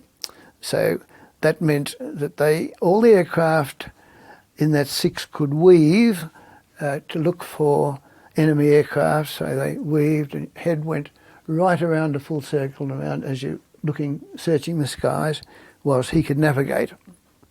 So he kept straight and level virtually and did the navigating. And so for a new boy, the thing was to hang on to his tail wheel, and he'd get you through. So the first flight we took was quite a hairy one, as they called it. We ran into 109s, and we had quite a dog fight, and a lot of chaps had been there 20 or 30 hours and never seen an enemy aircraft and not fired their guns. But I got into a dog fight the very first time and followed the boss down in a big spiralling turn. We were 6 of us were escorting bombers, so we were a bit tied to that, but anyway, it was a very hectic flight for my very first operational flight, and I was flying an old Kitty 1 with an Allison engine in, and the boss was flying a Kitty 3, which was quite a bit fast to say. I had to overboost a lot to try to keep with him, but after we got through the dogfight and chased this 109 down and all sorts, we turned for home, got the bombers home all safely, and I landed right behind the boss, taxied in, and he said, bloody good show, Righetti. So I'd made it. Then that night, 800 guns opened up on the line, and the Battle of Alamein was underway. At 9:40 p.m. on the 23rd of October 1942, Montgomery's offensive at Alamein commenced with more than 1,000 British guns releasing the greatest artillery barrage since World War I. However, despite all his material and command advantages, Montgomery's Alamein offensive failed to break through. For the first time, that's October 24th on, we started to gain the offensive. So, but in the desert, of course, we had been going up and back. Underway, all the troops had advanced right up to Benghazi, and we were holding Tobruk, and then Churchill took away half the troops to try to defend Greece, and Wavell couldn't hold on with that, so they were seesawing backwards and forwards in the desert all prior to this, but we had not really inflicted a defeat on the Germans until Alamein. So life became very exciting, and I found it an experience you would never really want to have missed. It was so exciting. Everybody was concentrating so hard on getting the job done. We were in a theatre of war where we weren't hurting anybody except each other, the two armies. We weren't destroying villages and the sorts of things that were happening in Europe. So it was a good war. We escorted bombers a great deal. We ground staffed. We dive bombed. Went on armed reconnaissance flights. We did a multitude of different jobs. The biggest disadvantage we had was the Kitty Hawk as a fighter bomber. And a fighter bomber is equipped to do all these different sorts of jobs, and it's quite a heavy aeroplane, big heavy aeroplane. Now, our opposition, the Messerschmitt 109, particularly, is just a specialised fighter. 3 squadrons Kitty Hawks continued to provide bomber escort and ground strike missions over the following week. On the 28th of October 1942, Bobby Gibbes, flying the squadron's only Kitty Hawk Mark III, shot down a 109, bringing the squadron's tally to 200 aircraft destroyed, or so they thought. It would be later found that it was only the 175th claim.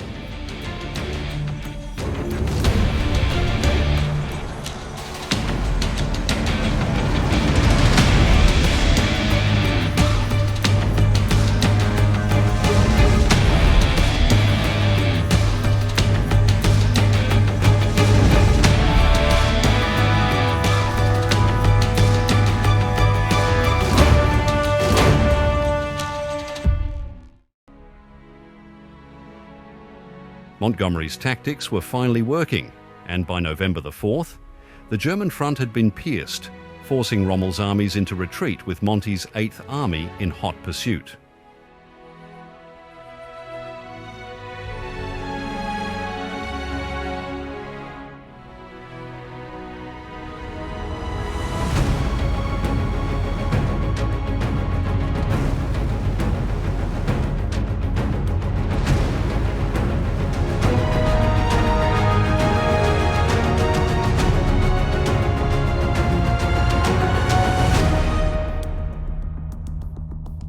Further west, in French North Africa, Morocco and Algeria, large Anglo-American invasion forces under the command of General Dwight D. Eisenhower were landing as part of the coordinated and highly secret Operation Torch, which called for this force to advance eastwards along the coast to Tunis and eventually link up with Monty's westward advancing 8th Army in the hope of trapping Rommel's force. 3 Squadron advanced to landing ground 106 at Darba, only hours after the Luftwaffe had fled, leaving behind aircraft, equipment and personal effects. Over the next few weeks, however, heavy rains restricted air support, but the 8th Army continued to rout the retreating German forces, pushing them back to Tobruk by the 13th. Rommel had little more than 60 tanks, 43 serviceable Bf-109s, and an estimated combined army of 25,000 Italian and 10,000 Germans left to fight almost 600 British tanks, 1,000 heavy guns, and 7 divisions of infantry, over 100,000 men. The 8th Army continued to chase Rommel's troops westward along the coast of North Africa, and 3 Squadron relocating behind the advance, capturing some 109s along the way, including a new Bf-109 G2. When we say we captured it, the Germans who had just left this particular aerodrome couldn't take it with them. Either they didn't have a pilot to fly it or anything else, because that's the last thing they wanted, because this particular 109, Messerschmitt 109G, was the latest of their aircraft, and it was a really good aircraft. And anyway, our engineering officer, Ken McRae, he sighted it first, and he raced over with the truck with some of the guys in, and they were looking at it, and they said, right, we're keeping, this is 3 Squadrons playing this one, no one's having this. And then a couple of army officers turned up, and they said, we're intelligence officers, we're commandeering this aircraft. And Ken said, no bloody fear, this is our aircraft and we're keeping it. And they said, what do you do with that aircraft? I said, I'm taking it back to the squadron to fly it. You can't have what we wanted. I said, you bloody can't have it, I've got it. So they argued the toss for a while, and I said, I will get it anyway. And then they said, do you mind if we have a look at the tags on it? I said, take what you want from it, but don't damage the aircraft. So they worked around for half an hour, and suddenly one bloke sung out, it's a G2. Good, I didn't know there was any G2s there. And I said, all the more reason for me to take it, so the pilot, CO can fly it and evaluate it. All right. So they took off, and the last words they said, we'll get it. And I said to him, not before we fly it, you won't. So I thought these barmaids might come back with a lot of troops. So when Rex came back, we parked the thing right against the fuselage so that if they tried to take me asleep, they wouldn't be able to move it. And we slept under the main planes. He was on one, I was on the ground. And morning came, the boys came early, and we towed it back, and Bobby was thrilled to see a brand new aircraft, but it didn't have a canopy. So I had to go back to Mercer 2 and pick up a canopy and put the canopy on where the boys had checked it over and run it up. Bobby flew it, no difference to him, zoom down he goes and up and does all kinds of things with it. He came back and landed and he said, well, we should get some good flying out of this. I'd like to take it home for the RAAF. Anyway, after flying for a week, various bods, but mostly him, a signal came. This aircraft had to go back to the Delta for evaluation. He said, we take no notice of that. And a week after, we do not request, we direct. So he said, I ought to prang the ruddy thing on the way back, and he nearly did. He got halfway down there, he was escorted by a couple of kitties, so the aircraft didn't shoot him down. And he landed on a Yankee place to refuel and have a feed. And the Yanks had never seen one. They're all over the aircraft and what they thought was fantastic. He said, wait till you see me take off and do a roll on the climb. So when he takes off, zoomed down to the end, held her back the lump, she went like a ruddy rocket, zoomed on the climb and the canopy came off. Oh, gee. He said, I nearly pranked it. The ruddy dust came up my face, but I got straightened out okay, and I thought, what did I do wrong that the ruddy canopy came off? Anyway, he got it down there, and we heard that 3 months after they pranked it when they lost the canopy. So that was 109 G2. By the 19th of November, Benghazi was in Allied hands, but heavy rain started on the 20th, forcing a lull in air operations. The squadron then occupied the airfield at Marble Arch, which was covered with mines and booby traps, one killing 5 of the squadron's leading aircraftsmen and seriously injuring 3 others. All these airstrips, after being vacated by the enemy, were mined, and the most dangerous mine was a little 3-pointer mine just below the surface, which if you trod on it or if you ran over it with a vehicle, a small explosion would occur, and a container about the size of a jam tin would bounce out to about truck height, and then explode, and the shrapnel would then mow down personnel. At Marble Arch we had a most unfortunate experience in that way. A truck with a lot of our ground crew in ran over one, and the bomb just came up to the level of the back of the truck and exploded right into the back, and I think we lost 5 or 6 people. It was, you expect to lose the pilots, but you don't expect to lose the ground crew. We were in convoy on this coast road, one of the rare times we were on it, because we'd stayed off it as much as we could. And we were in a convoy, and we couldn't do anything about it. There was trucks behind us and in front of us, and we were just going along, and all of a sudden, about 3 or 4 trucks up in front, this truck hit a mine and bang, and killed 5 of them in the truck. So mines are a very intangible thing. You don't know where they are, and early in the piece they didn't have mine detectors to pick them up. And then, seeing we're on mines, I'll tell you about another mine which was called an S mine. Now these were detectors couldn't pick them up, and they had made a detector that could identify them, and they used to bury them in the ground, and they'd have a prod, 3 prods used to come out and just stick just level with the ground. Now, if you tread on it, you can put 30-pound pressure on it, it would go down. Nothing would happen. It's only when you lift your foot off, it would then, the primary charge would go off and bring it up about that high, about 2 foot off the ground, and then the main charge would go.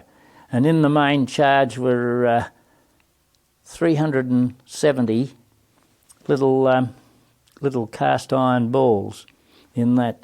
And they used to just, once it got 2 foot high, they'd just spray out like that.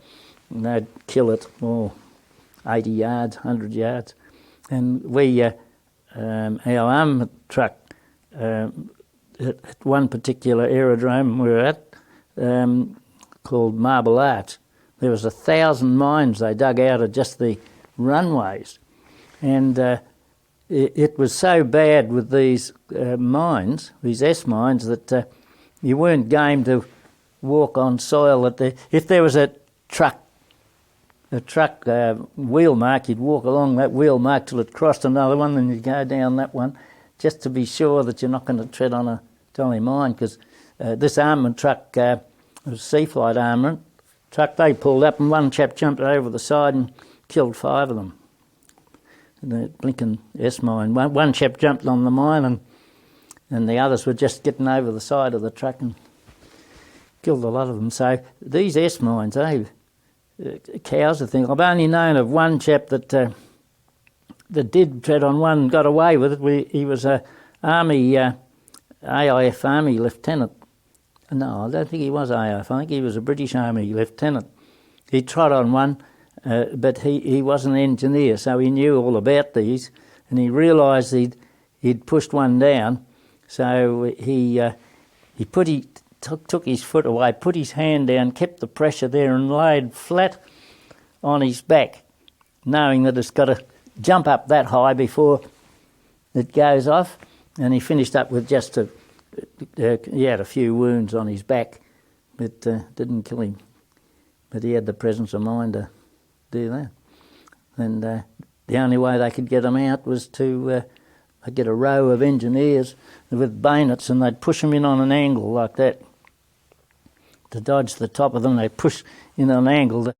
The mine itself's about that big and about that thick, and they just hit it on the side. That was all right. And then they just dig it up and stand it on top of the ground.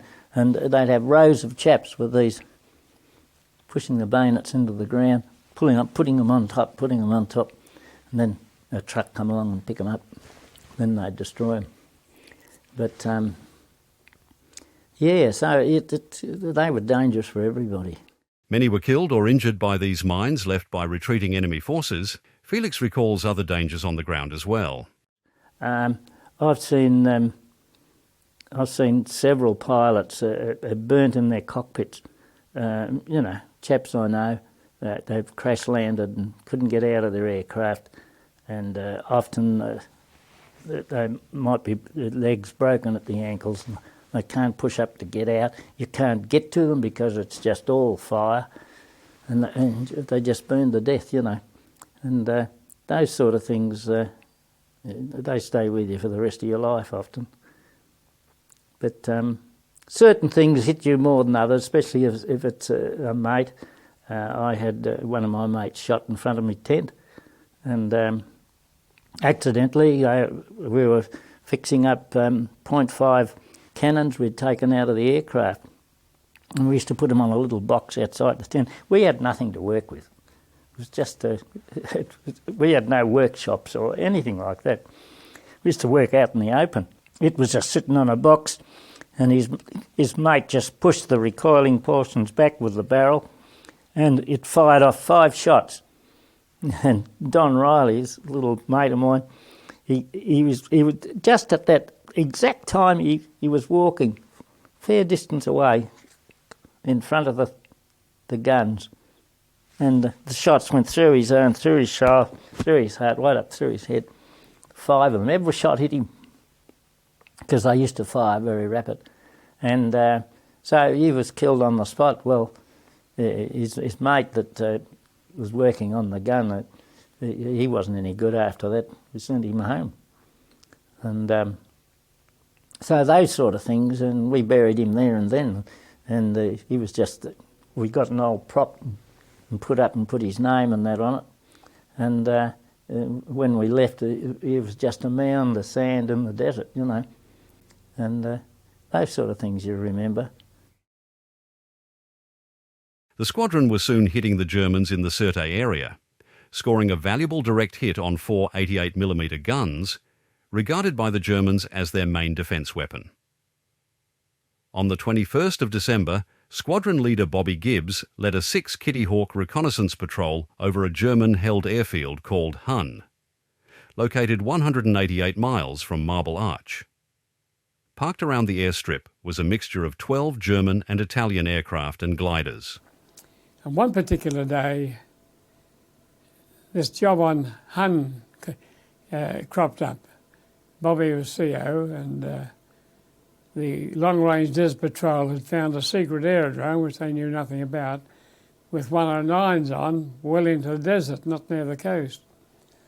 So the 4 aircraft were to go, and 3 squadron were doing the job, and Bobby flew, and another CO who was replacing him was there, and he took charge of the flight, and two the sergeant pilot and 2 sergeant pilots. So they chuffed off and kept down below 50 feet and surprised the ruddy people, did a run across them, set aircraft on fire and a lot of damage, and they formed up a mile or so away, and this other bloke said, I won't mention his name, he wanted Bobby to do another run. Bobby said, you never do 2 runs over the same target. First time surprise. Next time it's still a surprise for you. He said, I'll take him down anyway. So Bobby said, well, I'm not going. So he sat up there and watched it all, and they went down, bang, bang, 2 shot down. The other bloke got out of it alive. In 2 low-level passes, The Kitty Hawks destroyed or damaged most of the grounded aircraft, and on the third pass, hit more of them. But during this last attack, 2 Kitty Hawks were hit by ground fire. One crashed in flames, killing Sergeant Stuka B. The other, flown by pilot officer Rex Bailey, managed to crash land about a mile from the target airfield. After sizing up the area and calling on the 3 remaining pilots to provide air cover, Bobby Gibbes found the closest spot he could land and radioed Bailey to make his way to the spot. After landing, Gibbes threw away his parachute and manually disconnected his half-full petrol drop tank. He took 300 paces and marked out a possible take-off point by tying his handkerchief to a bush. When Bailey arrived, Gibbes sat him in the cockpit seat and climbed in onto his lap. We were operating from an aerodrome called Marble Arch in Tripolitania. And the Army wanted to know what was happening behind a certain little aerodrome called Hun. It's now known as Hon, H-O-N, but it was H-U-N in those days. It's about 180 miles inland from where Marble Arch, where we took off. So I took a little team of 6 people out to carry out a reconnaissance of this aerodrome. We put a few bombs on just in case. We put on our long-range tanks because instead of just going 180 miles there and back, I wanted to go further into the desert to see if there was anything else happening behind. When we got over, inside of Hom aerodrome, which is quite a big square aerodrome with trees and things around it, and there were a lot of airplanes parked around the perimeters. And as we had a complete element of surprise, I couldn't resist it. I said, well, let's go and do something about this. So I went in and we strafed. We went through and burnt several aeroplanes. One aircraft I shot at was a Savoia 79.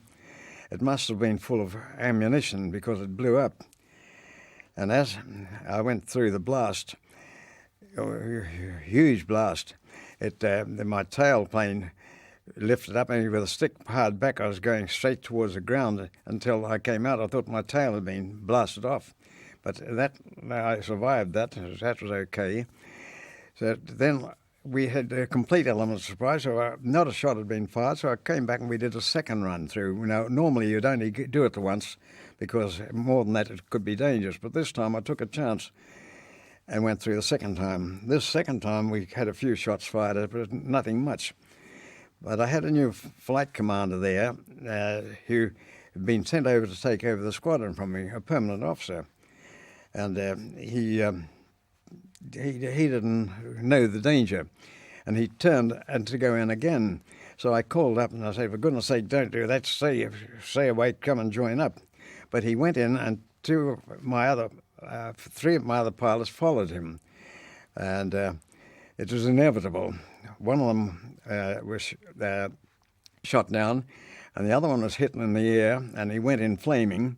He tried to land it instead of pulling up and bailing out, and he rolled the aircraft up. Of course, he was killed.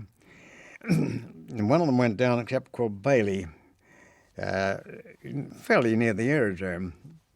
So I thought, well, we haven't been very nice to these people. They won't treat him very well. So I called up and asked him what the terrain was like, so I could probably pick him up.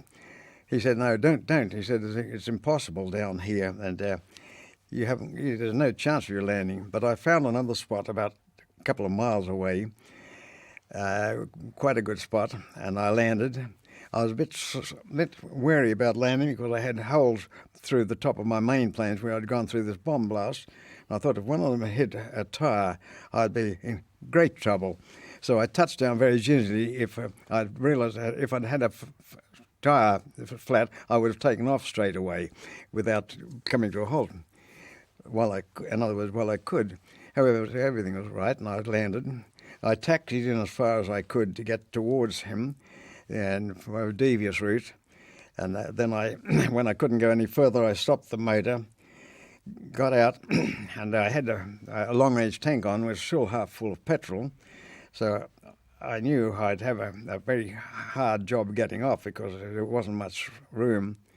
So I dropped the tank and I pulled it aside. And in those days I was much stronger than I am now, but even then it was a terrific effort pulling this half-full tank of petrol to one side, putting it out of the way. I waited till I was there probably the best part of an hour, and I was just saying out on my radio, I told the people circling overhead to stay. Anything that started coming out towards me to shoot it up. I thought they'd come out from the aerodrome. I was also expecting them to probably shoot at me, but evidently the guns were in a position where they could fire ground to air, but not along the ground. And probably they couldn't get a line on me, so luckily there were no shots. However, I was in a state of terror, thinking, what the hell have I done this for? And waited, and eventually he got to me, and he was panting and hot as blazes, of course, and so I threw my parachute out. He got in, I sat on his lap, and I only had a very short area to take off. I've forget the distance now. I don't think only 300 or 400 yards, which wasn't enough. I knew that. So I revved my motor up to full blast, standing on brakes, and put a little bit of flap down, which made me get off a bit earlier. And I took away we went. We hadn't reached flying speed when we came to the wadi ahead. We were flown into the air, and we hit the other side of the wadi with a hell of a thump. And one of my wheels, with all the dust, I saw one of the wheels bowling back behind me, my port wheel. And I thought, God, there's another wadi up ahead, and we looked like hitting it. And I thought, if we hit that, we're in trouble. So I dropped my right wheel. No, I didn't have a left one. And thinking, well, that might take the bounce. But I was very lucky. We cleared by a matter of inches, I suppose, and flew on. Now, the next thing, of course, I was worried about was whether we'd been there for a long while, whether the enemy would have aeroplanes there to greet us on the way home. And I thought, well, it won't be much fun if I have to go through a dogfight with this bloke sitting under my backside. So when I got to the aerodrome, we hadn't been picked up, luckily. When I got near the aerodrome, I called up firstly, I couldn't talk to this guy because the noise was terrific with a huge Allison motor in front. So I wrote on the map, I would like to try a one-wheel landing if this is okay with you. So he read it and nodded agreement. So I called up Wing, and I said, I was coming in, crosswind. Please have an ambulance standing by in case anything goes wrong. And I was very fortunate. I probably tried this 100 other times and never got away with it. But I landed on the one wheel with the wind from the port side. And as I lost speed, I deliberately kicked on a little bit of rudder to swing it to the port. So the weight of the aeroplane was thrown out all the way, and I almost came to complete stop before I came to rest. And we got out.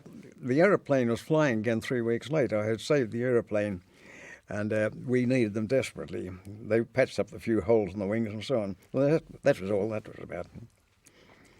Harry Broadhurst, the AOC, Harry Broadhurst, put me up for a major gong at that stage. They downgraded it to the DSO. For this feat and other extraordinary acts, Bobby Gibbes was recommended for the Victoria Cross, but was downgraded to the Distinguished Service Order. Rex Bailey went on to win a Distinguished Flying Cross and Bar and became Commanding Officer of 3 Squadron in 1944. On the last, I think December the 30th or the 31st, we went out on an armed reconnaissance with Danny Boardman leading. I was on his left. By this time I'd qualified to a leading aircraft, not lead the whole squadron, but to lead a 6 or to be at least be in front and have a number 2. One stage I had a flight lieutenant flying behind me as a number 2. And we were attacked by 15 109s. Now, this was most unusual, very unhealthy to have them in that number. And instead of their usual tactics of circling around and diving up from underneath, they came straight in and mixed it with us because they had us so outnumbered. We flew into a pattern where we were ready for our turnabout, and as they came into us, Danny called turnabout, right, go, and I turned the wrong way, and to avoid the others, I had to pull up, and I found myself right in amongst the 109s and turning in a battle with them. And after a couple of violent manoeuvres, I found myself in a circle chasing a 109. And he wasn't attempting to dive away, he was trying to turn inside me. And I was gaining in the deflection, and I just allowed on the gun sight that what I thought was the right deflection when the gun sight went out. The gun sight is a ring of light reflection on a glass little mirror in front of you. And if you've got your head to one side, too much to one side, the circle is not complete. So it makes you keep your head centred. And it's absolutely essential to have it. But every fourth round that in our armament is a tracer. And I saw the tracer that I'd fired just go in front of his right main plane and just below the engine. So I kicked on a little bit of top rudder and fired another burst, and immediately glycol started to pour out behind him. I thought at first it might be their supercharger that they put in, and they just zoom up and away they go. We've got no chance of catching them. But he made no attempt to do that and half rolled out the other way. By this time I was getting up fairly close to him, gave him another good burst, and then black smoke started to pour out, and I saw a bit of flame in the engine. I knew that I had him. So I did the unforgivable, and that is I followed him down instead of keeping my altitude. But I did look around to see that I was not being followed by another 109, and I gained on him to about, I suppose, 2,000 feet. I gave him one last burst, and I saw the canopy fly off, and then some white, obviously maps, something come out of the cockpit, and then he bailed out, and the aircraft crashed. I was a bit tempted to go down and shoot him up because they'd been doing that to our chaps, but I was very glad I didn't because he was well inside our lines, and he was picked up shortly afterwards, apparently. Well, it was on the last day of December 1942. It was the last flight by the Kitty Hawks. Bobby Gibbes was up with another 6, about 30 miles to the south of us, and I was in a 6 led by Danny Boardman, and I was number 2 to one of our better pilots who had to come back with engine trouble, so that left 5 of us. And we were attacked by 15 109s. Danny reported 12, but there were actually 15. Well, somebody reported them to Danny and he told us to climb. So we got altitude as quickly as we could. And I was attacked by 2 of them. They came down right through the middle of us first, split us up. I was attacked by 2 of them. I managed to avoid them, but in doing so I spun. I spun down from about 10,000 feet to about 1,500 feet. And I pulled out, and I was very fortunate because the normal thing was that they would have followed you down and picked you off.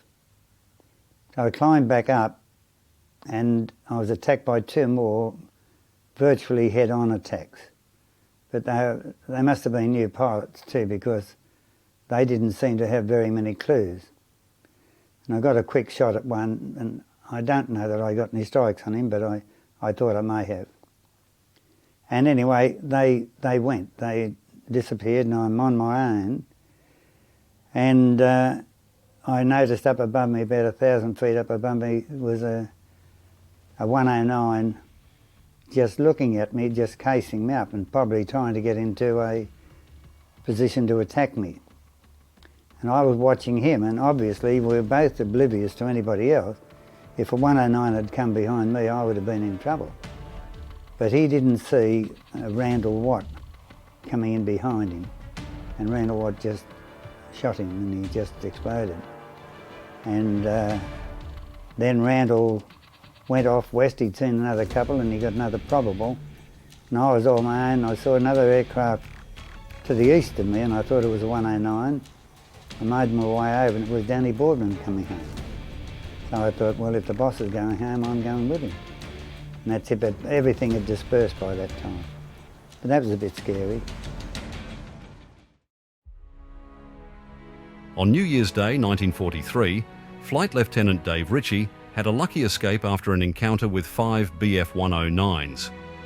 He shot one down, but was forced to crash land his Kitty Hawk, which hit the ground at an estimated 350 miles per hour. The aircraft was split in two, so the remaining 109s didn't strafe the wreck as they usually did, as they obviously thought the pilot had been killed in the crash.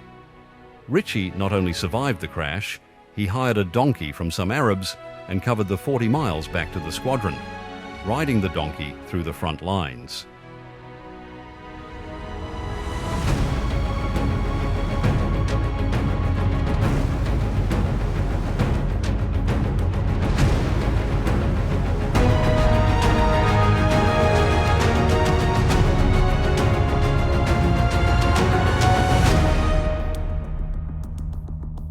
In mid-January, the Luftwaffe launched a full-scale effort to protect their forward landing ground at Bir-Dufen, using new and newly repaired aircraft flown by newly arrived pilots.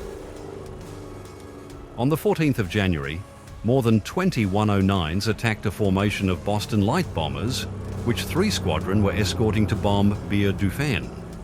Early in January, had the worst catastrophe that occurred whilst I was flying with 3 Squadron. Fortunately for me, I wasn't on it, but Bob Gibbes was leading the 6 that were escorting the bombers, and then we had another 6 up in top cover, and a large number of 109s attacked head-on, which they never do, straight into it, and I think we lost either 7 or 9 in one go, including Bob Gibbes. By the end of the day, 6 of the squadron's aircraft had failed to return, including squadron leader Bobby Gibbes. 3 of the pilots had been killed, 1 had been taken prisoner, 1 was captured but broke away 10 days later, and Bobby Gibbes made his way back after a few harrowing days in enemy territory. But there were a lot being shot down the desert. Some got back. Brian Eaton was shot down, and 3 days after he came in riding a camel, I brought him back. Quite a few were brought back by the Bedouins that had keep them covered up.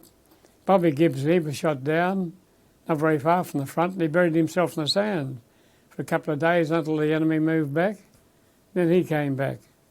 But when the Arabs brought them back, they gave them a piece of paper which said, "Be nice or be good to these people. They have brought a pilot back in safety."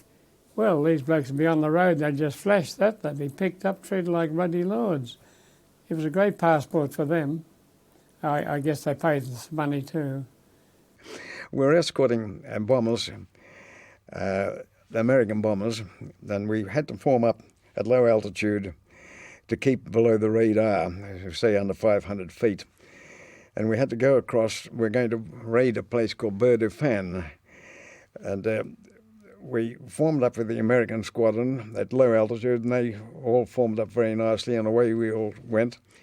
sticking down low. Now, I was the leader of the whole thing. The fighter leader was in charge of the bombers too. He could turn them back if he wanted, if it became necessary.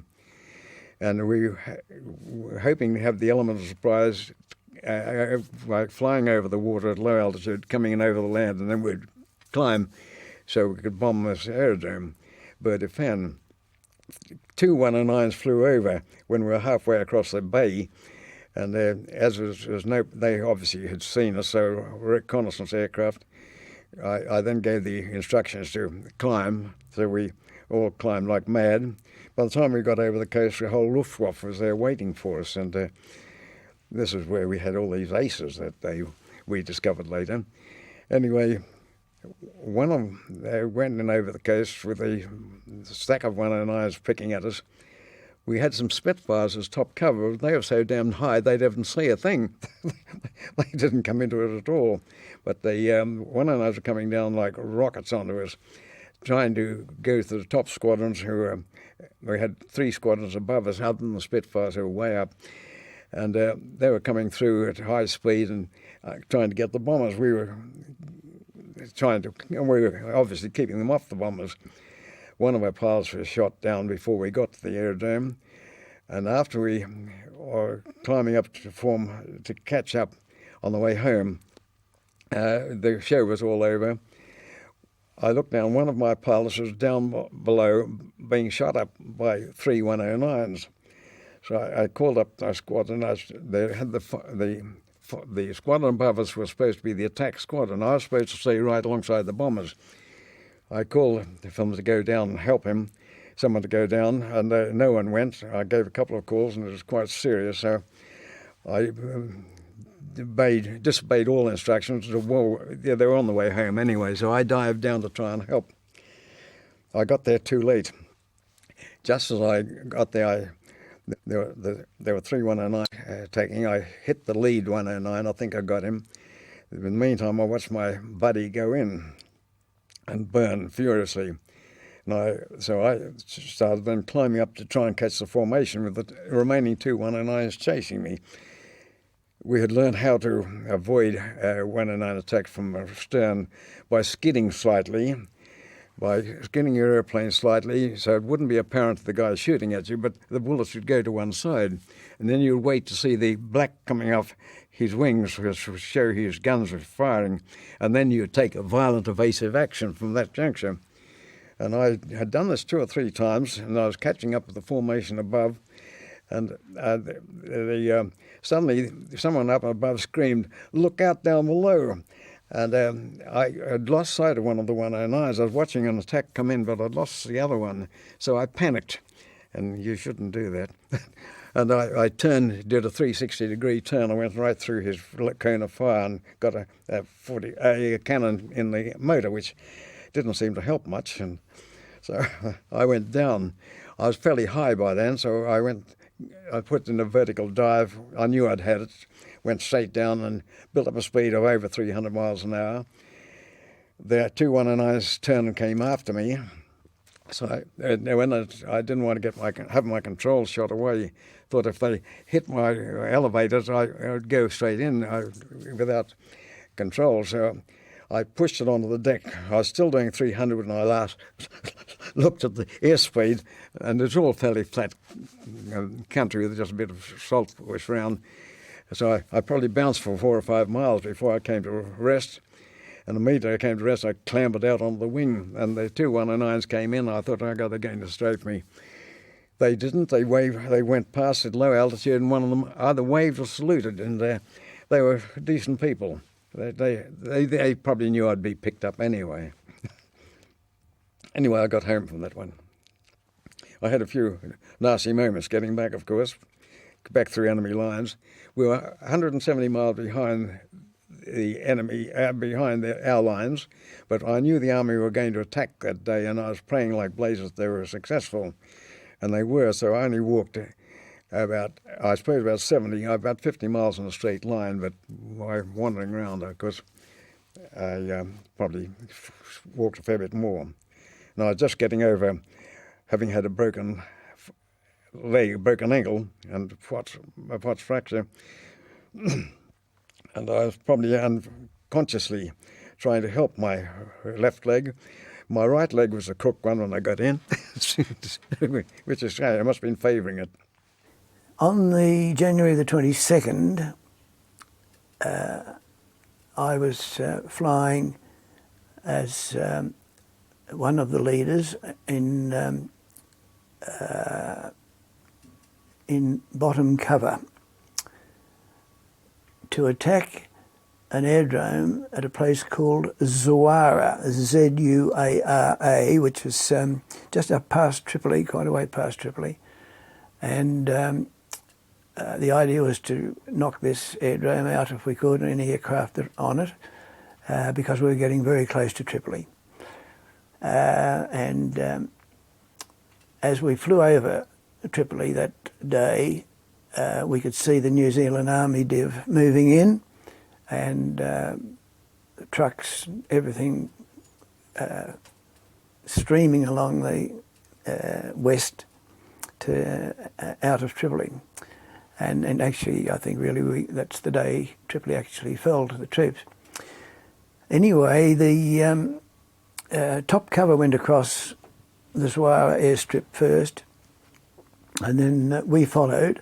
I fired a long burst across the airdrome, and we think hit a few trucks and things on the road, and then we climbed up, and we were heading south into the desert when I saw three, apparently afterwards there were four, but I saw three 109s at Angels 2, that's another 2,000 feet above us, at 2 o'clock, and circling around to come behind us. So I called up our leader, who was one of the newer squadron commanders, and said, enemy aircraft 2 o'clock, and a voice said, I see them.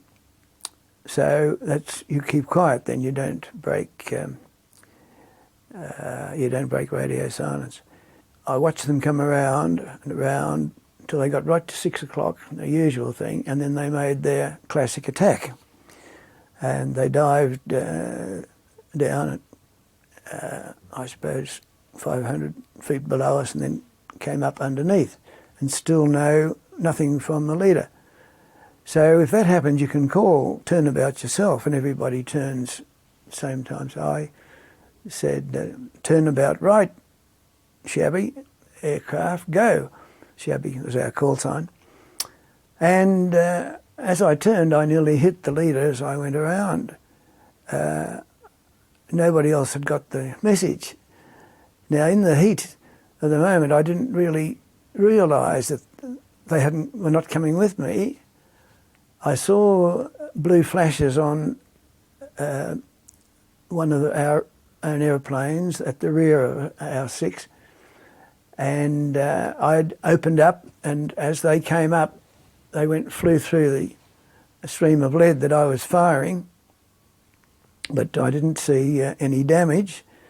And the next moment, I'm alone. At that speed,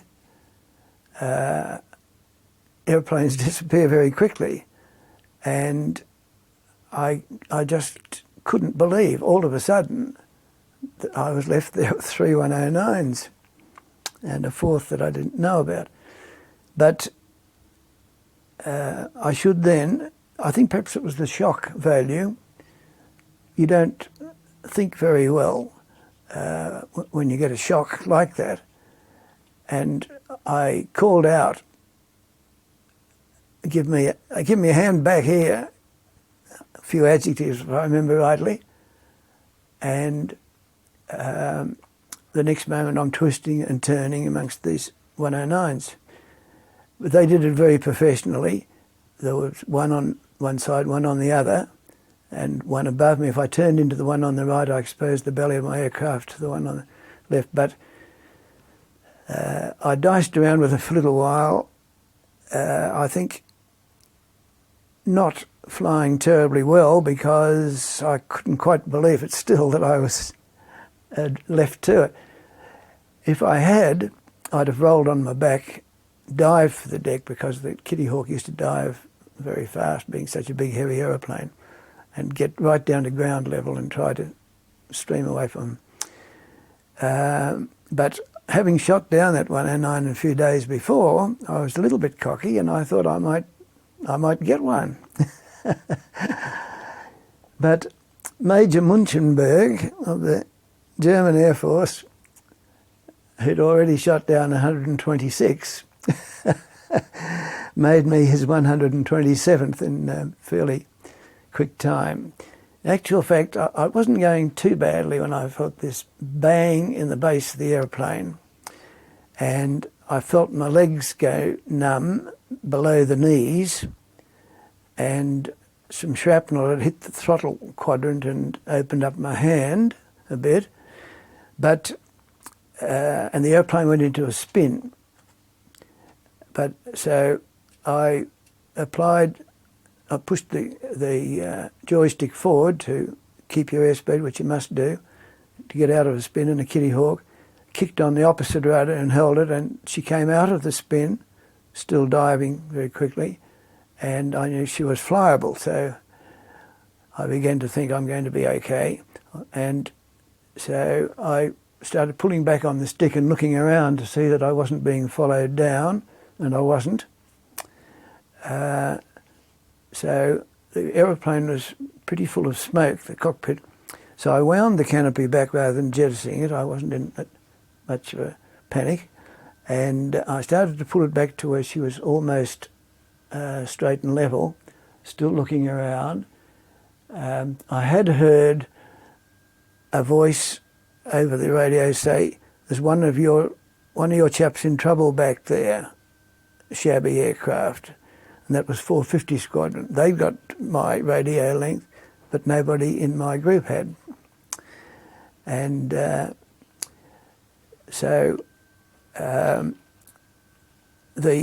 I knew I could feel the blood running down the back of my legs. So I knew what happened is the shell had exploded, 20mm cannon shell exploded in under the seat. And of course the armour plating's very thick that you're sitting on and your back, but there's no protection down from the seat down. So, but I thought, I'm going to be okay.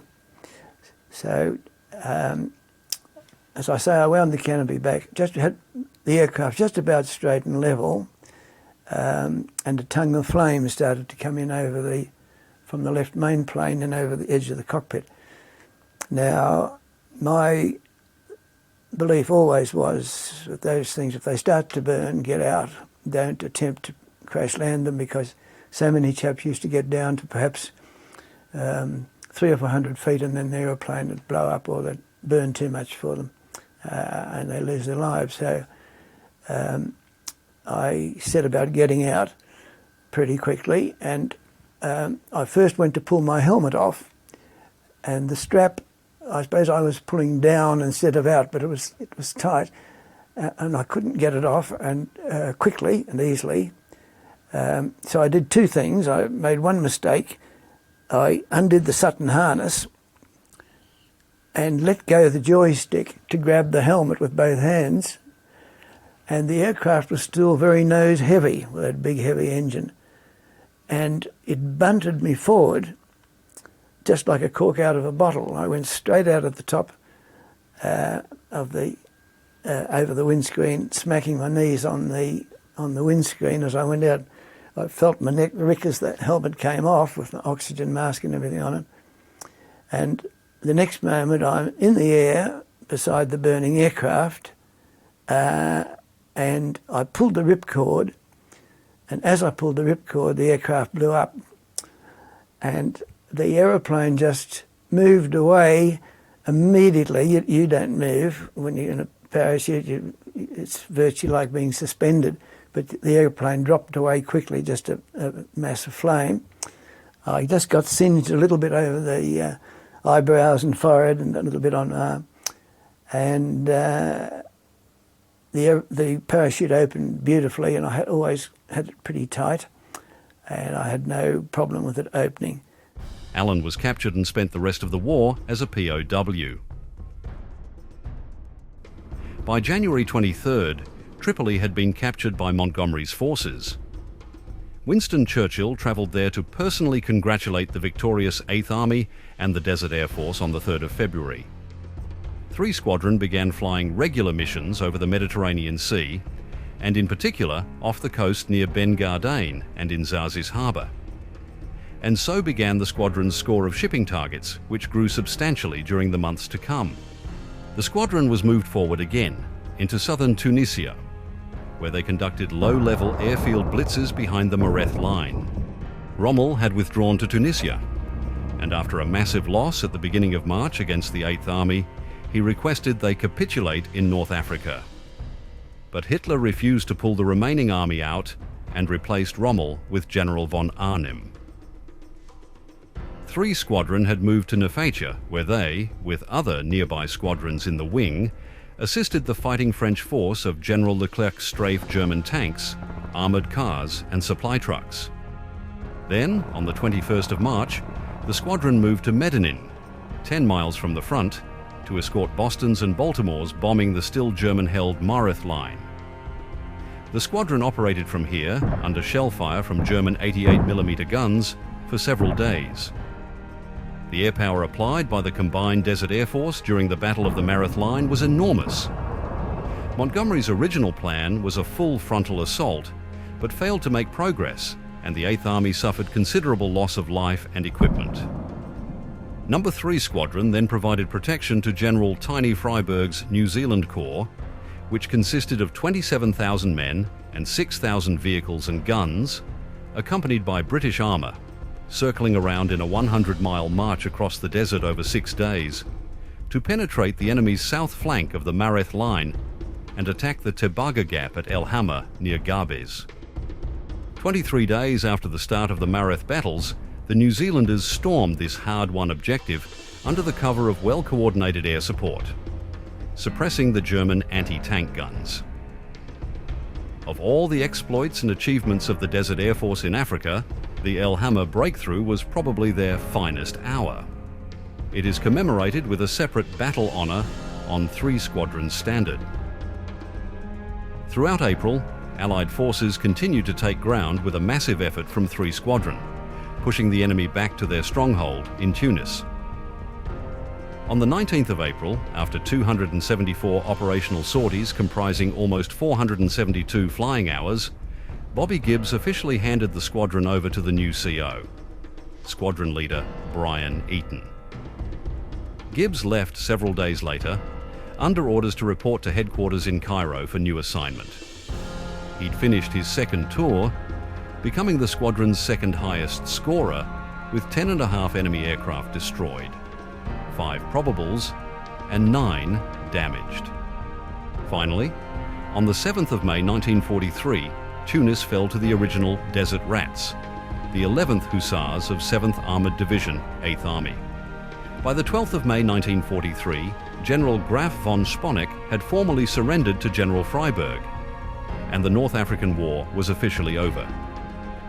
3 Squadron was the only squadron in the Desert Air Force to have fought through every campaign of the Desert War, and they were cheered as the top-scoring fighter squadron within the Desert Air Force. To celebrate the end of the Desert War, 2 3-ton trucks were dispatched from the squadron's airfield in Kairouan on a 530-mile trip to Algeria to scrounge as much beer, wine, tobacco, chocolate, and any other luxuries that could be bought with £400 cash that had been collected from the men. The war in Europe had intensified. The Allied air forces began softening up the island of Sicily prior to a huge amphibious invasion just after midnight on the night of 9th-10th of July, to secure a stepping stone for the eventual landing in continental Italy. By the 19th of July 1943, a section of 3 Squadron had travelled by sea in landing craft directly from Africa to Sicily to join up with the rest of the squadron, who had arrived at Pacino airstrip via Malta with some of the latest long-tailed Kitty Hawks. They didn't take all of our ground crew, they only took half the crew to look after us, but all the aircraft went across to Malta. And then from there we did targets over in Sicily.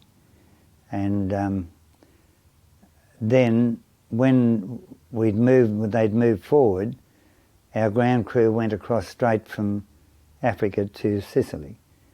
And we flew across to that place called Pacino, which was the first one. They were mostly we were dive bombing shipping in Catania Harbour, and we were also attacking other targets up around Mount Etna, and various things, but without my logbook, it's a bit hard to recall. I got trouble with my hydraulic system from one of the flights coming back, and I actually ran off the end of the runway. They had 5 runways down that little island, and it was very dicey coming into land. You had to watch the other circuits, and each of them seemed to have a dip at the end of it. And there's actually a bomber aircraft went off the end of one of there, and I think the gunner was probably killed, the rear gunner. But that was our base to attack it, but apparently they moved up more quickly from the bottom of Sicily. The Germans moved more quickly, so we were able to go over much more quickly too. At this stage, there were 7 Australian squadrons in the Mediterranean area, attached to the various RAF wings. They were operating from 6 widely spread bases, and they flew 6 different types of aircraft: Kitty Hawk and Hurricane fighters, and Wellington, Baltimore, Hudson and Halifax bombers. Another 9 Australian squadrons were based at RAF stations in the United Kingdom, making a total of 16 Australian squadrons poised for an intended attack on continental Italy and German-occupied Europe.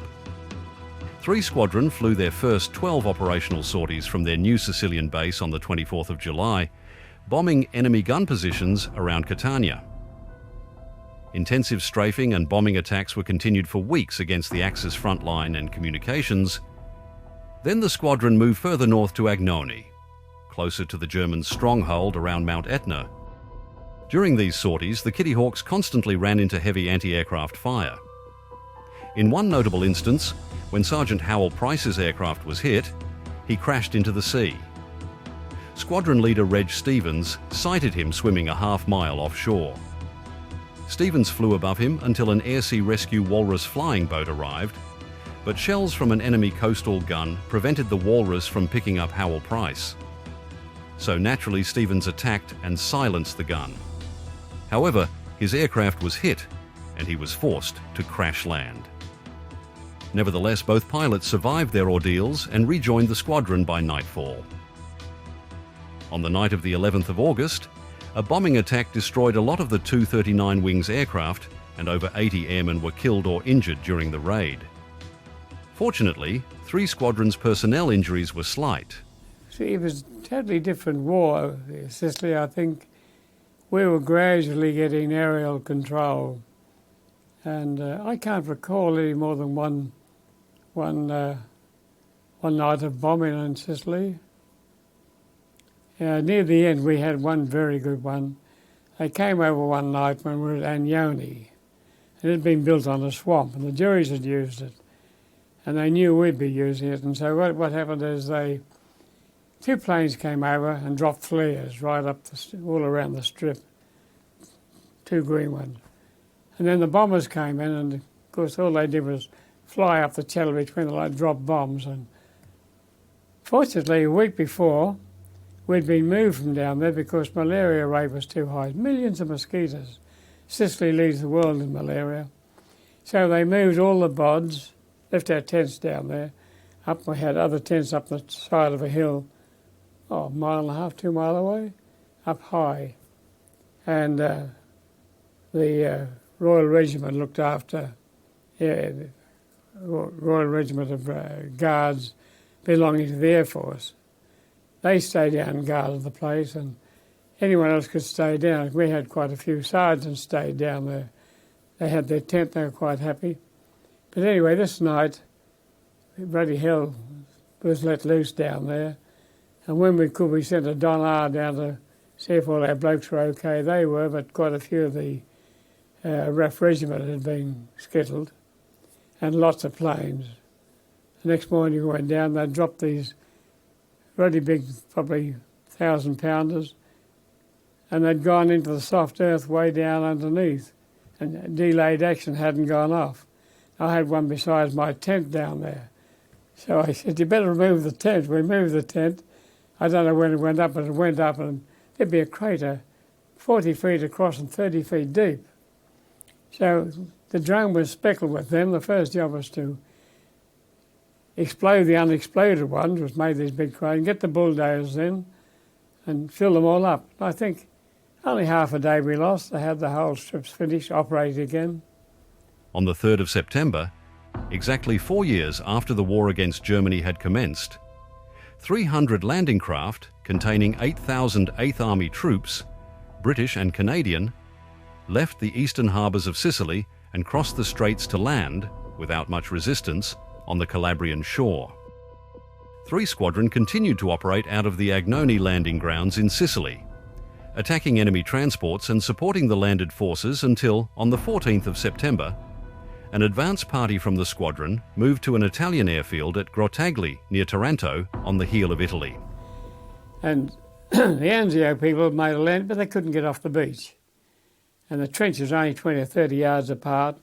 Couldn't call on bombers because they'd wipe both of them out. So they wanted fighter bombers.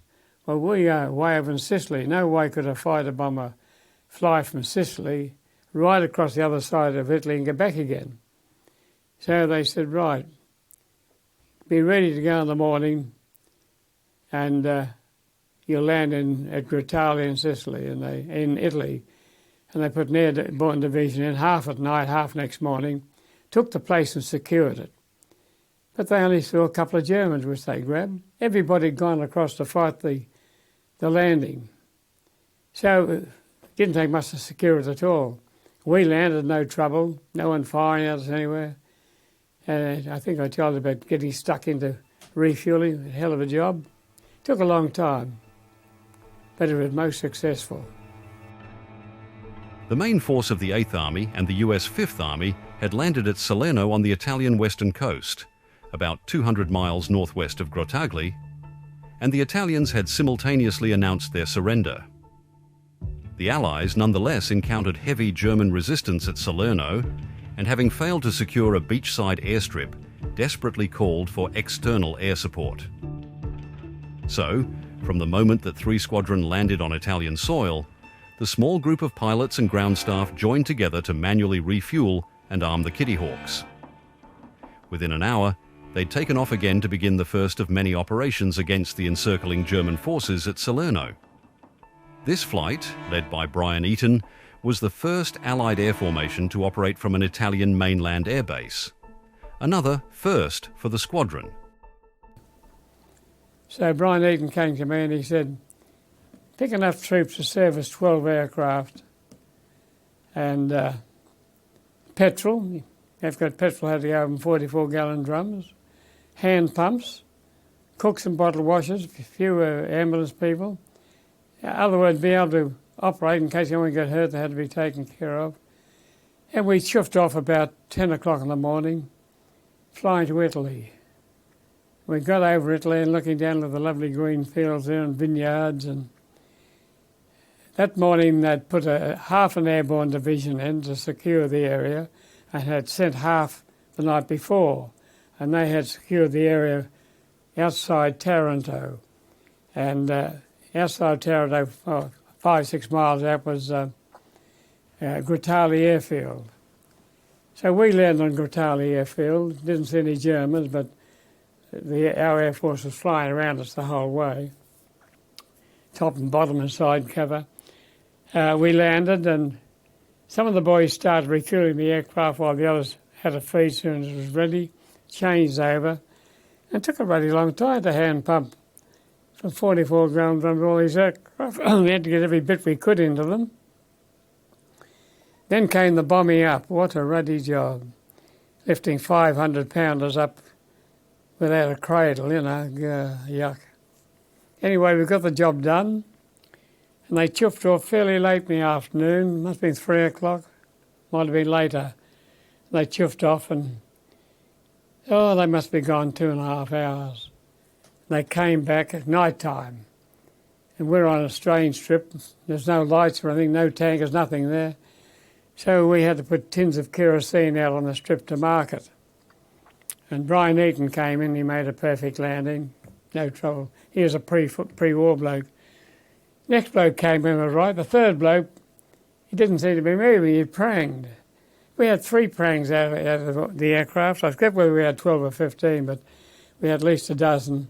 We had 3 prangs, but that was a cheap thing to have to what they did. They got over there, didn't see any German aircraft, and they just bombed and strafed and used every bit of ammo, all this area where they were held up. And I forget the exact words, but next morning we had a signal from the Commander-in-Chief. I think it said something like 3 Squadron were inland. They were able to get off the beach, and of course that started the big push up. And Monty soon caught up, and there was a big push. But the Germans used to hold us up a lot. Yeah, the Maris line, things like that, everything was stopped, everything stuck there. You'd have to blast your way through by air. Halva Desert Air Force would get onto some job and they'd just blast 5 or 6 miles out of the enemy. Bombs, you name it. Rockets. On the 22nd of September, an advance party moved 50 miles north to Barry, which 8th Army had captured the day before, but no sooner had the rest of the squadron moved up to Barry than the entire wing was relocated further north to a badly damaged aerodrome at Foggia.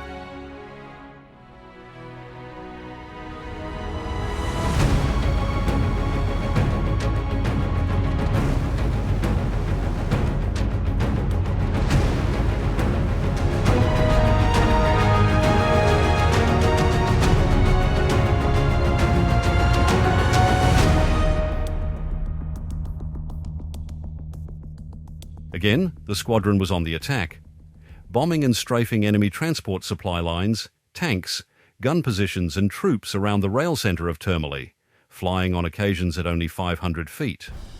Although 2 Kitty Hawks were shot down during these missions, their pilots managed to either bail out or crash land in German-held territory.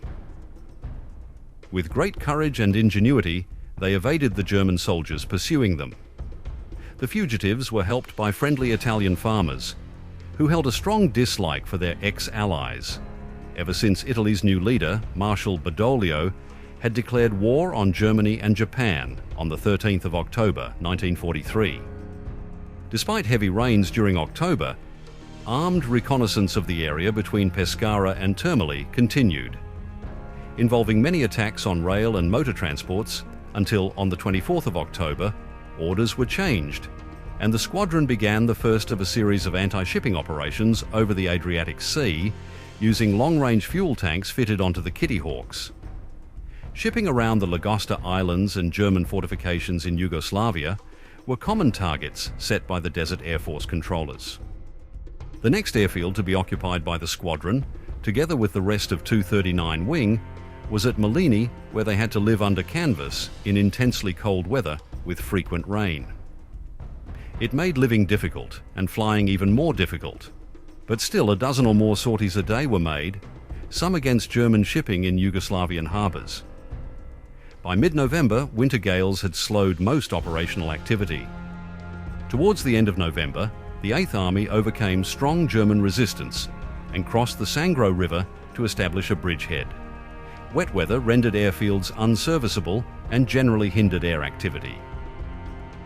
The Allies' plan was to liberate Rome as quickly as possible, but the strongly defended Winter Line that the Germans had established right across the Italian peninsula south of Rome temporarily stopped 8th Army.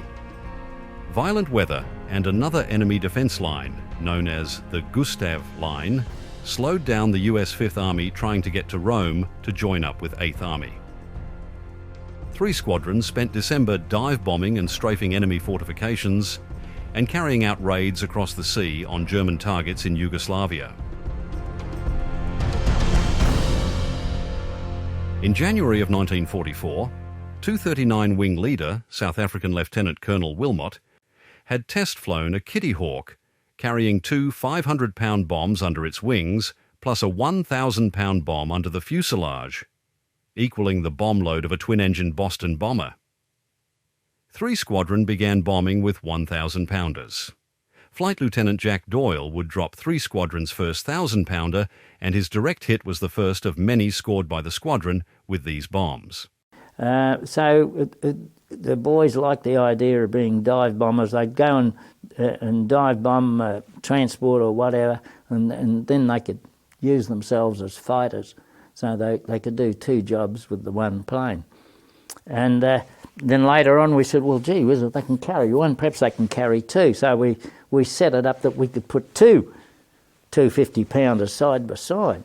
And then after a while, American bombs started turning up.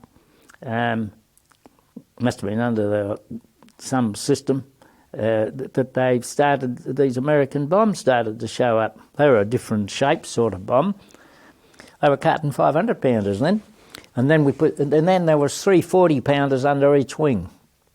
So we finished up with 6 cannons, 3 40-pounders under each wing, so it's 6 40-pounders and a 500-pound bomb underneath. The same planes, when they went across to Whitley, I think they put a better motor in them, a bit heavier motor, and they were carrying a 500-pounder under each wing and a 1,000-pounder in the guts. I never reckoned they could ever lift off the ground, but they did. And so they were a good, solid aircraft, the Kitty Hawk. As January 1944 ended, the squadron was bombing targets closer to Rome as part of a new Allied offensive to break through at Cassino. February saw the squadron resume long-range bombing runs over the Adriatic to Split Harbour in Yugoslavia, and attacking and sinking enemy vessels along the way. We were briefed, as usual, down the operations tent, well, I call it a tent, and we were told that ships had been reported. They didn't give us a description, but they thought one might be a Seabull ferry, which was obviously a carrier ship, probably not only for men but material, and the other was not identified. And we were sent off, a formation of 12, a full squadron this time. I was leading the red section, and Barry Finch was leading the top section. And as we approached the harbour of Fiume, we saw, first of all, the Seabull ferry right in the harbour, not tied up, and also what appeared to be a naval vessel, which I called a corvette. I don't know what it actually was. I reported it as a corvette. And we went down and we clobbered both of them. And that was short and sweet. The damage was quite clear, and there was no question of fudging on this one. So we went back and reported our success, and we were pretty pleased about that. Chaz was going to lead a formation of 12 across to have a look over a place called Fiume Harbour. I was going to lead top cover.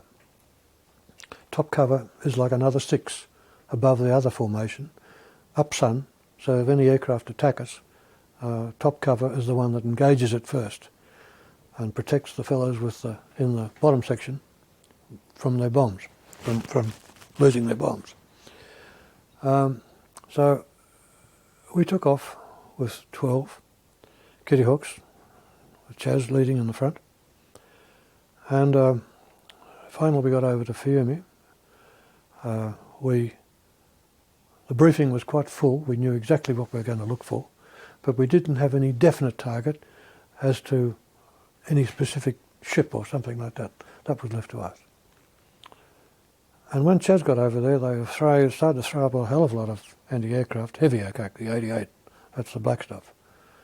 And it was quite exciting for a while. Chaz said he could see a small ship down there, which was one of the coastal ships that looks after the coast of Yugoslavia.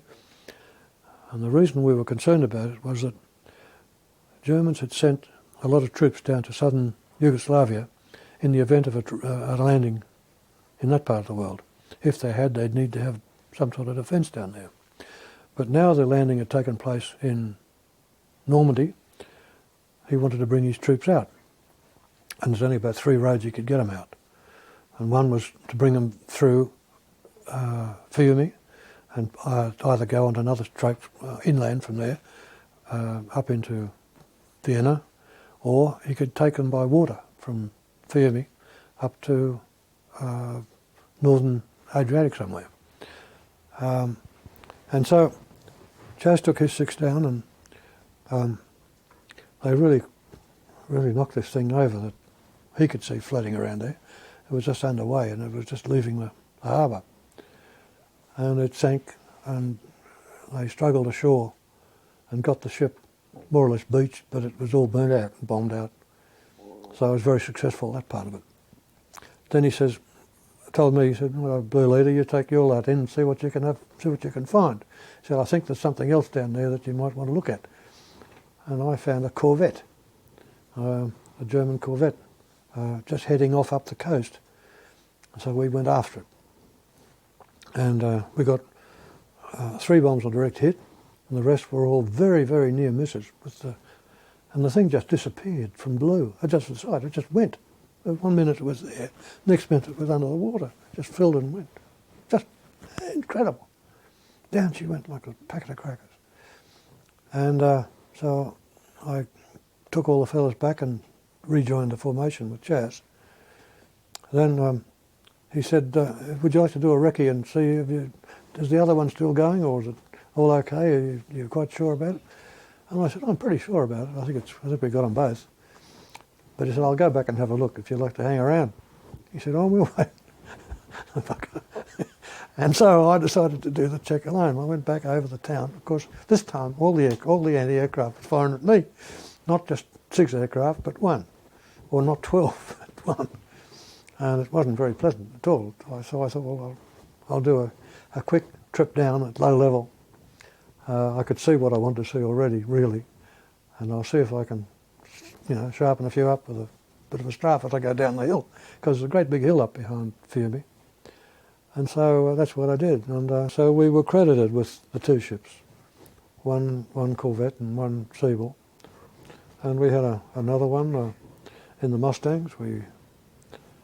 A similar sort of a trip, only went right over the other side, well past Fiume, out into the sort of central Yugoslavia. And I was leading on this occasion, and we found 2 locomotives, which were chugging away, pulling great trains behind them. One was a troop train. We got the lot. Really knocked it off the line and blew the locomotive up with the strafing. And the other one, we got him too. He was a goods train, full of German gear, and we got him. Multiple attempts had been made to capture Cassino, and on the 12th of May, 3 squadrons Kitty Hawks carried 2,000-pound bomb loads and made several attacks on enemy gun emplacements in the area and on long-range gun emplacements in Atina. Eventually, on the 18th of May, the German stronghold monastery at Cassino was captured by the Allies in a tremendous battle against crack German paratroopers who had fought tenaciously to hold this strategically important gateway to Rome. After 5 months at Cutella, on the 24th of May, the squadron were on their way to a new base at San Angelo. Along the way, bombing the Roccagroga area, Warrant Officer Jennings went down. Surviving behind enemy lines, Jennings was disguised by some Italian locals, and he spent 5 long days avoiding Germans and walked back to the Allied front line. This was obviously an interesting situation. We were busy watching Rome, and it was getting to the point where it was about to be entered by the Americans and the New Zealanders, who were pushing like hell up the line. In fact, on my first operational flight, they announced they'd taken Monte Cassino Abbey. It had been holding up things for a long time. And so once they lost that, the troops were able to push straight through on the old highway, right all the way through to Rome. with a little bit of restraint, of course, from the Germans, who stopped them as long as they could. Anyway, 3 of our senior pilots took off in a 3-tonner, went over to where the troops were. So they went in with the troops on the first day into Rome. And meanwhile, I was back on flying again, of course, and busy doing these close support operations with the Kitty Hawk, all the Kitty Hawk fellas. Hard as, well, you know, close as often as 2 and 3 times a day. And I did a lot of flying in those few weeks. It was a good place to be. On the 25th of May, the enemy began to evacuate Rome under the onslaught of the combined forces of the 5th and 8th Armies.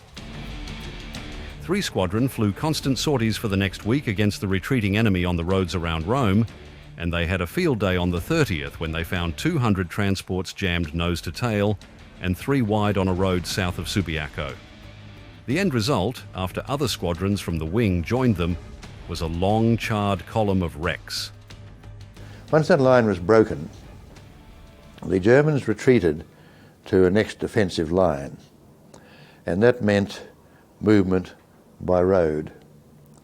They had no naval force down there at all, and they had virtually no air force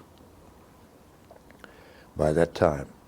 So those narrow mountain roads were just clogged with traffic. And we would sometimes fly 3 operations a day per pilot.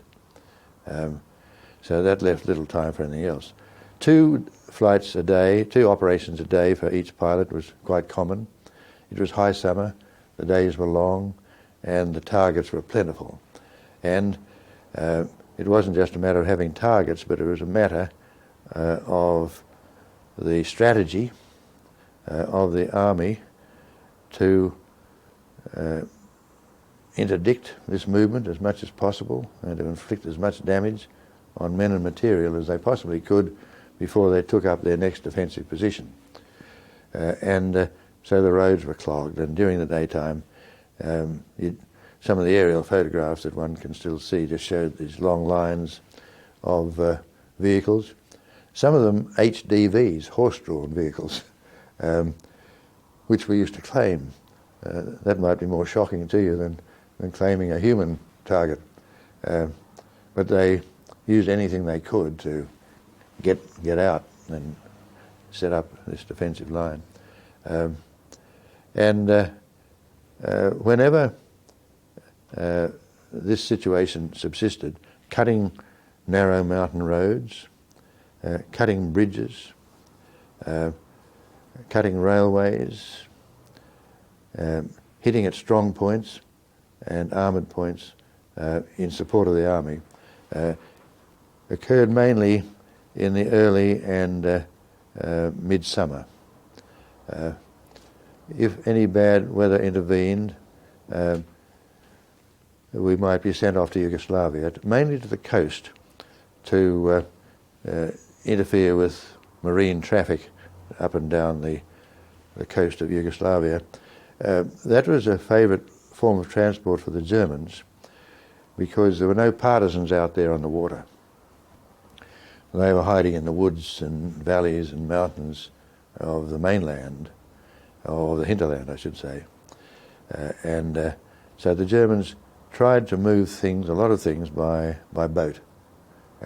And we would be sent over to knock those out if we could when we weren't, when it was considered to be a target which had priority over these other targets that I've been describing.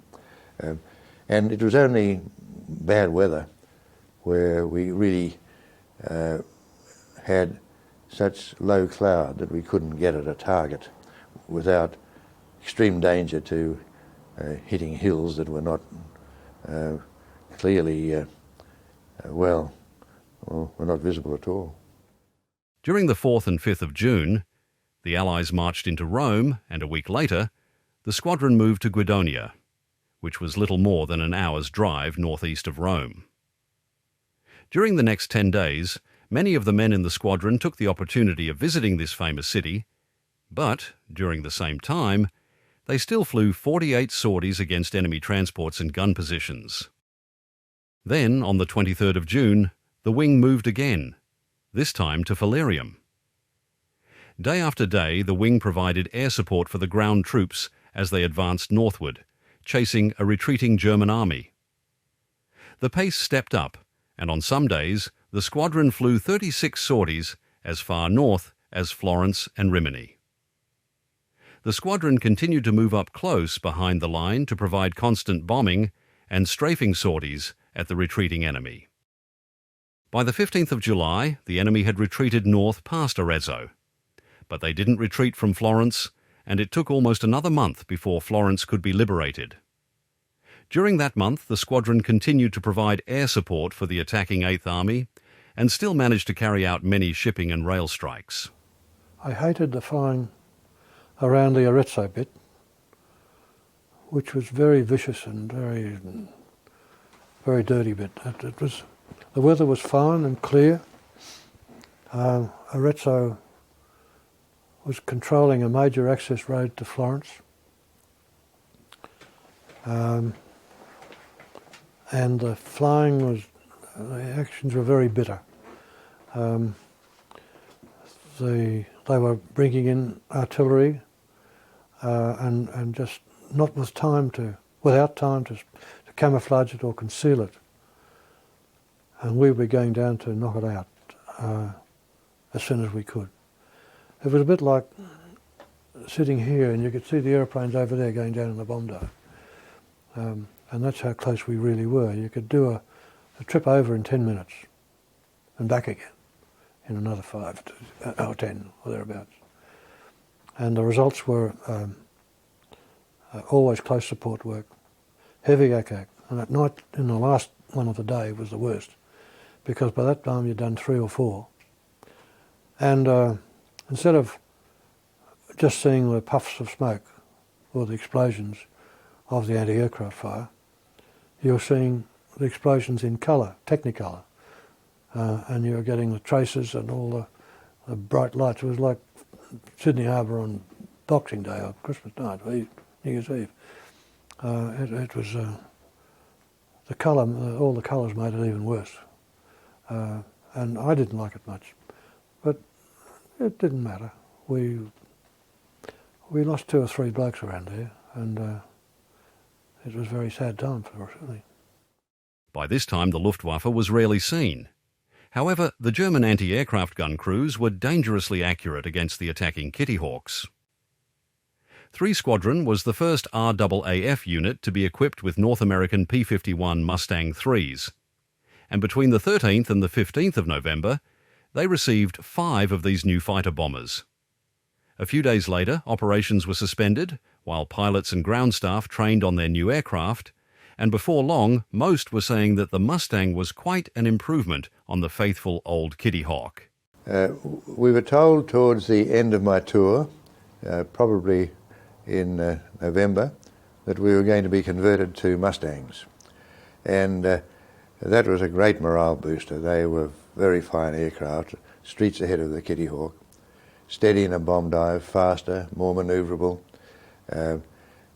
and really nice to fly, very well behaved. So the day arrived when a few Mustangs turned up at the strip, and in turn we were shown the cockpit and any differences that we might not have been familiar with from the Kitty, and told to take her off because he didn't have 2 seats, he only had the 1 seat, and go up and do a few aerobatics and get used to the feel of it, and come back so the next chap could have a ride. We did that for a few days. It was just so much faster.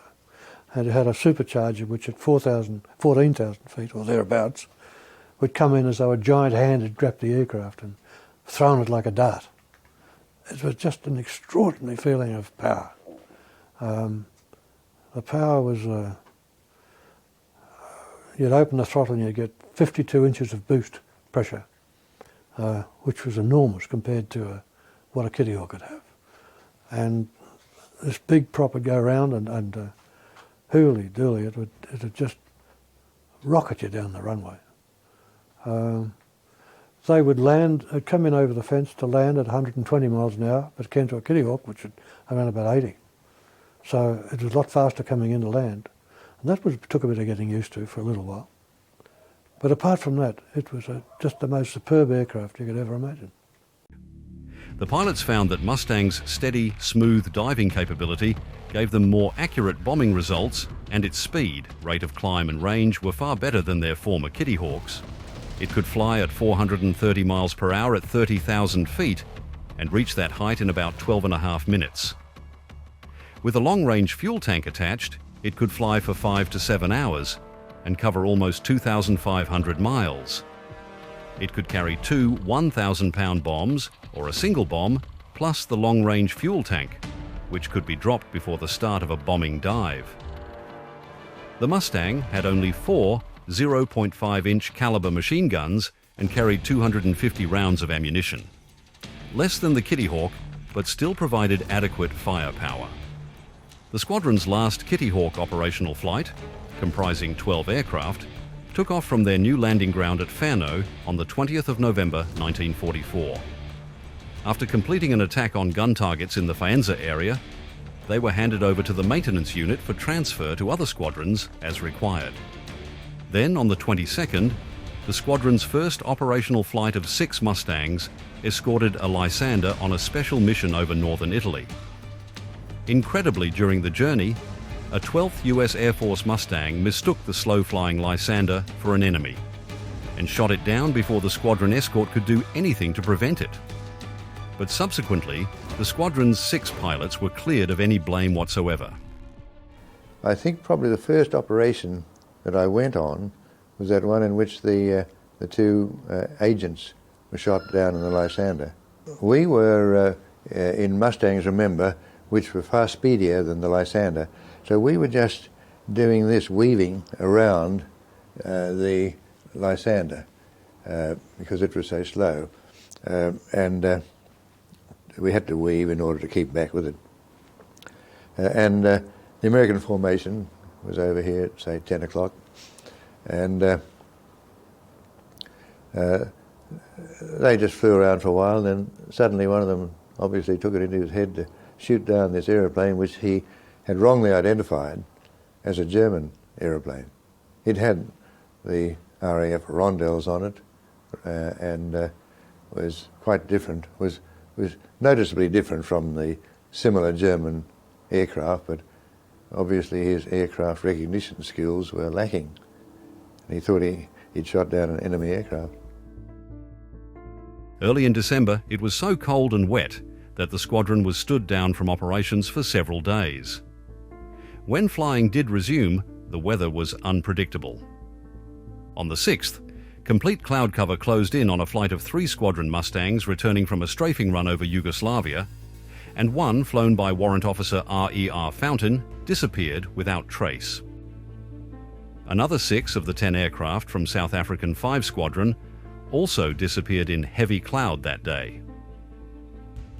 Perhaps if the very experienced Flight Lieutenant Ian Rodiger hadn't been leading the 3 squadron flight, the squadron's losses could have been much worse that day. Since mid-September, 3 other pilots had been killed, 2 going down after being hit by anti-aircraft fire, and the 3rd never returned from a solo strafing run. Christmas 1944 was the 5th Christmas that the squadron had spent overseas. By then, the Allied armies had the upper hand, but German resistance was still very strong throughout Europe. By the end of 1944, 4 Tu-39 wing squadrons had been equipped with Mustangs, but few of the Mustangs had engaged enemy aircraft, as these were now rarely seen in northern Italy. However, on Boxing Day, Warrant Officer Quinn of 3 Squadron was jumped out of the sun by 2 Italian fascist Bf-109s. Quinn was shot down before he could retaliate, but he bailed out successfully. Later, having jettisoned their bombs, Commanding Officer Murray Nash and his flight of Mustangs stalked and ambushed one of the enemy aircraft, successfully shooting it down. 3 Squadron received orders to begin dropping napalm bombs at the beginning of 1945, and their first target was an enemy pocket near Alphonsine. 6 Mustangs went in first, and each dropped their 2 500-pound bombs into the target area. Then the other 6 Mustangs, armed with napalm bombs, followed in long, shallow dives at a height of about 100 feet and dropped their loads. The results were devastating. The squadron did a few weeks in February of blind bombing from 12,000 feet. Bad weather in March made it difficult to target anything, and by the beginning of April, the final offensive by the 8th Army began with 3 squadron and the rest of the wing flying almost continuous formations of Mustangs in flights of 4, 5 and 6 aircraft to bomb and strafe the enemy positions for much of that month. On the 5th of May, the squadron completed its last operational flight, carrying out a reconnaissance of the areas around Fiume, Trieste and Udine. Warrant Officer Arthur Pardee was one of the pilots who flew that last sortie. 2 weeks later, 3 squadron moved to Laveriano, where they finally began to relax for the first time in years.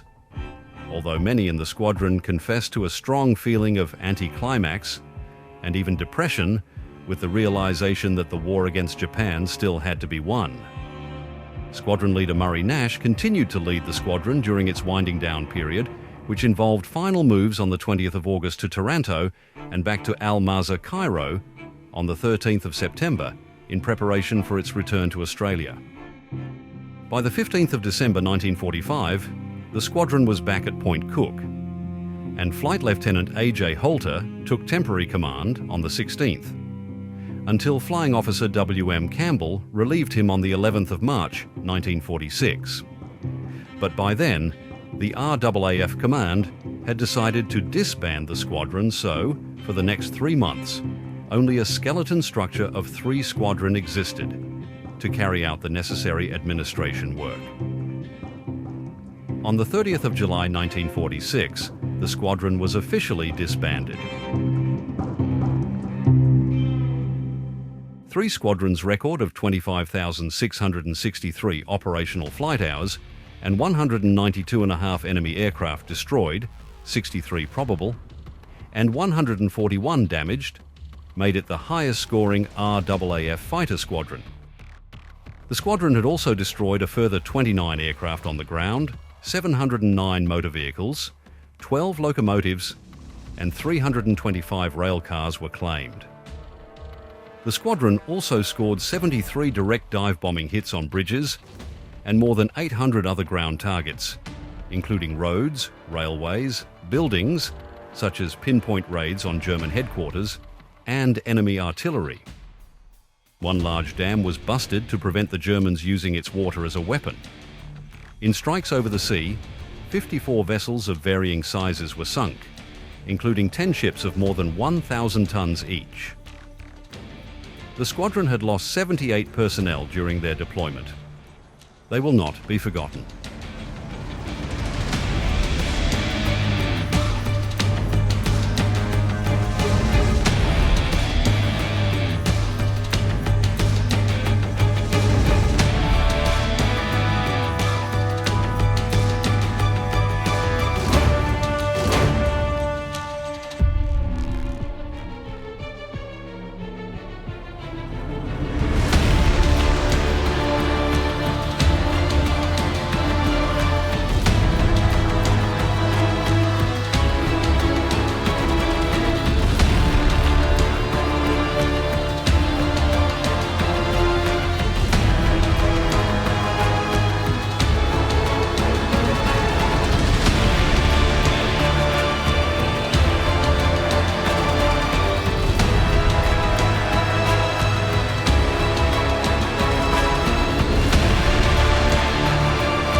Thanks for watching this final part in our series on 3 Squadron in World War II. Our videos are researched, written and produced by a small team of filmmakers dedicated to bringing you accurate military aviation history from around the world. Please consider supporting us by joining our merch and members site for early access, bonus content and merch discounts. Or become a YouTube channel member for early access, or simply hit subscribe. Your support means everything.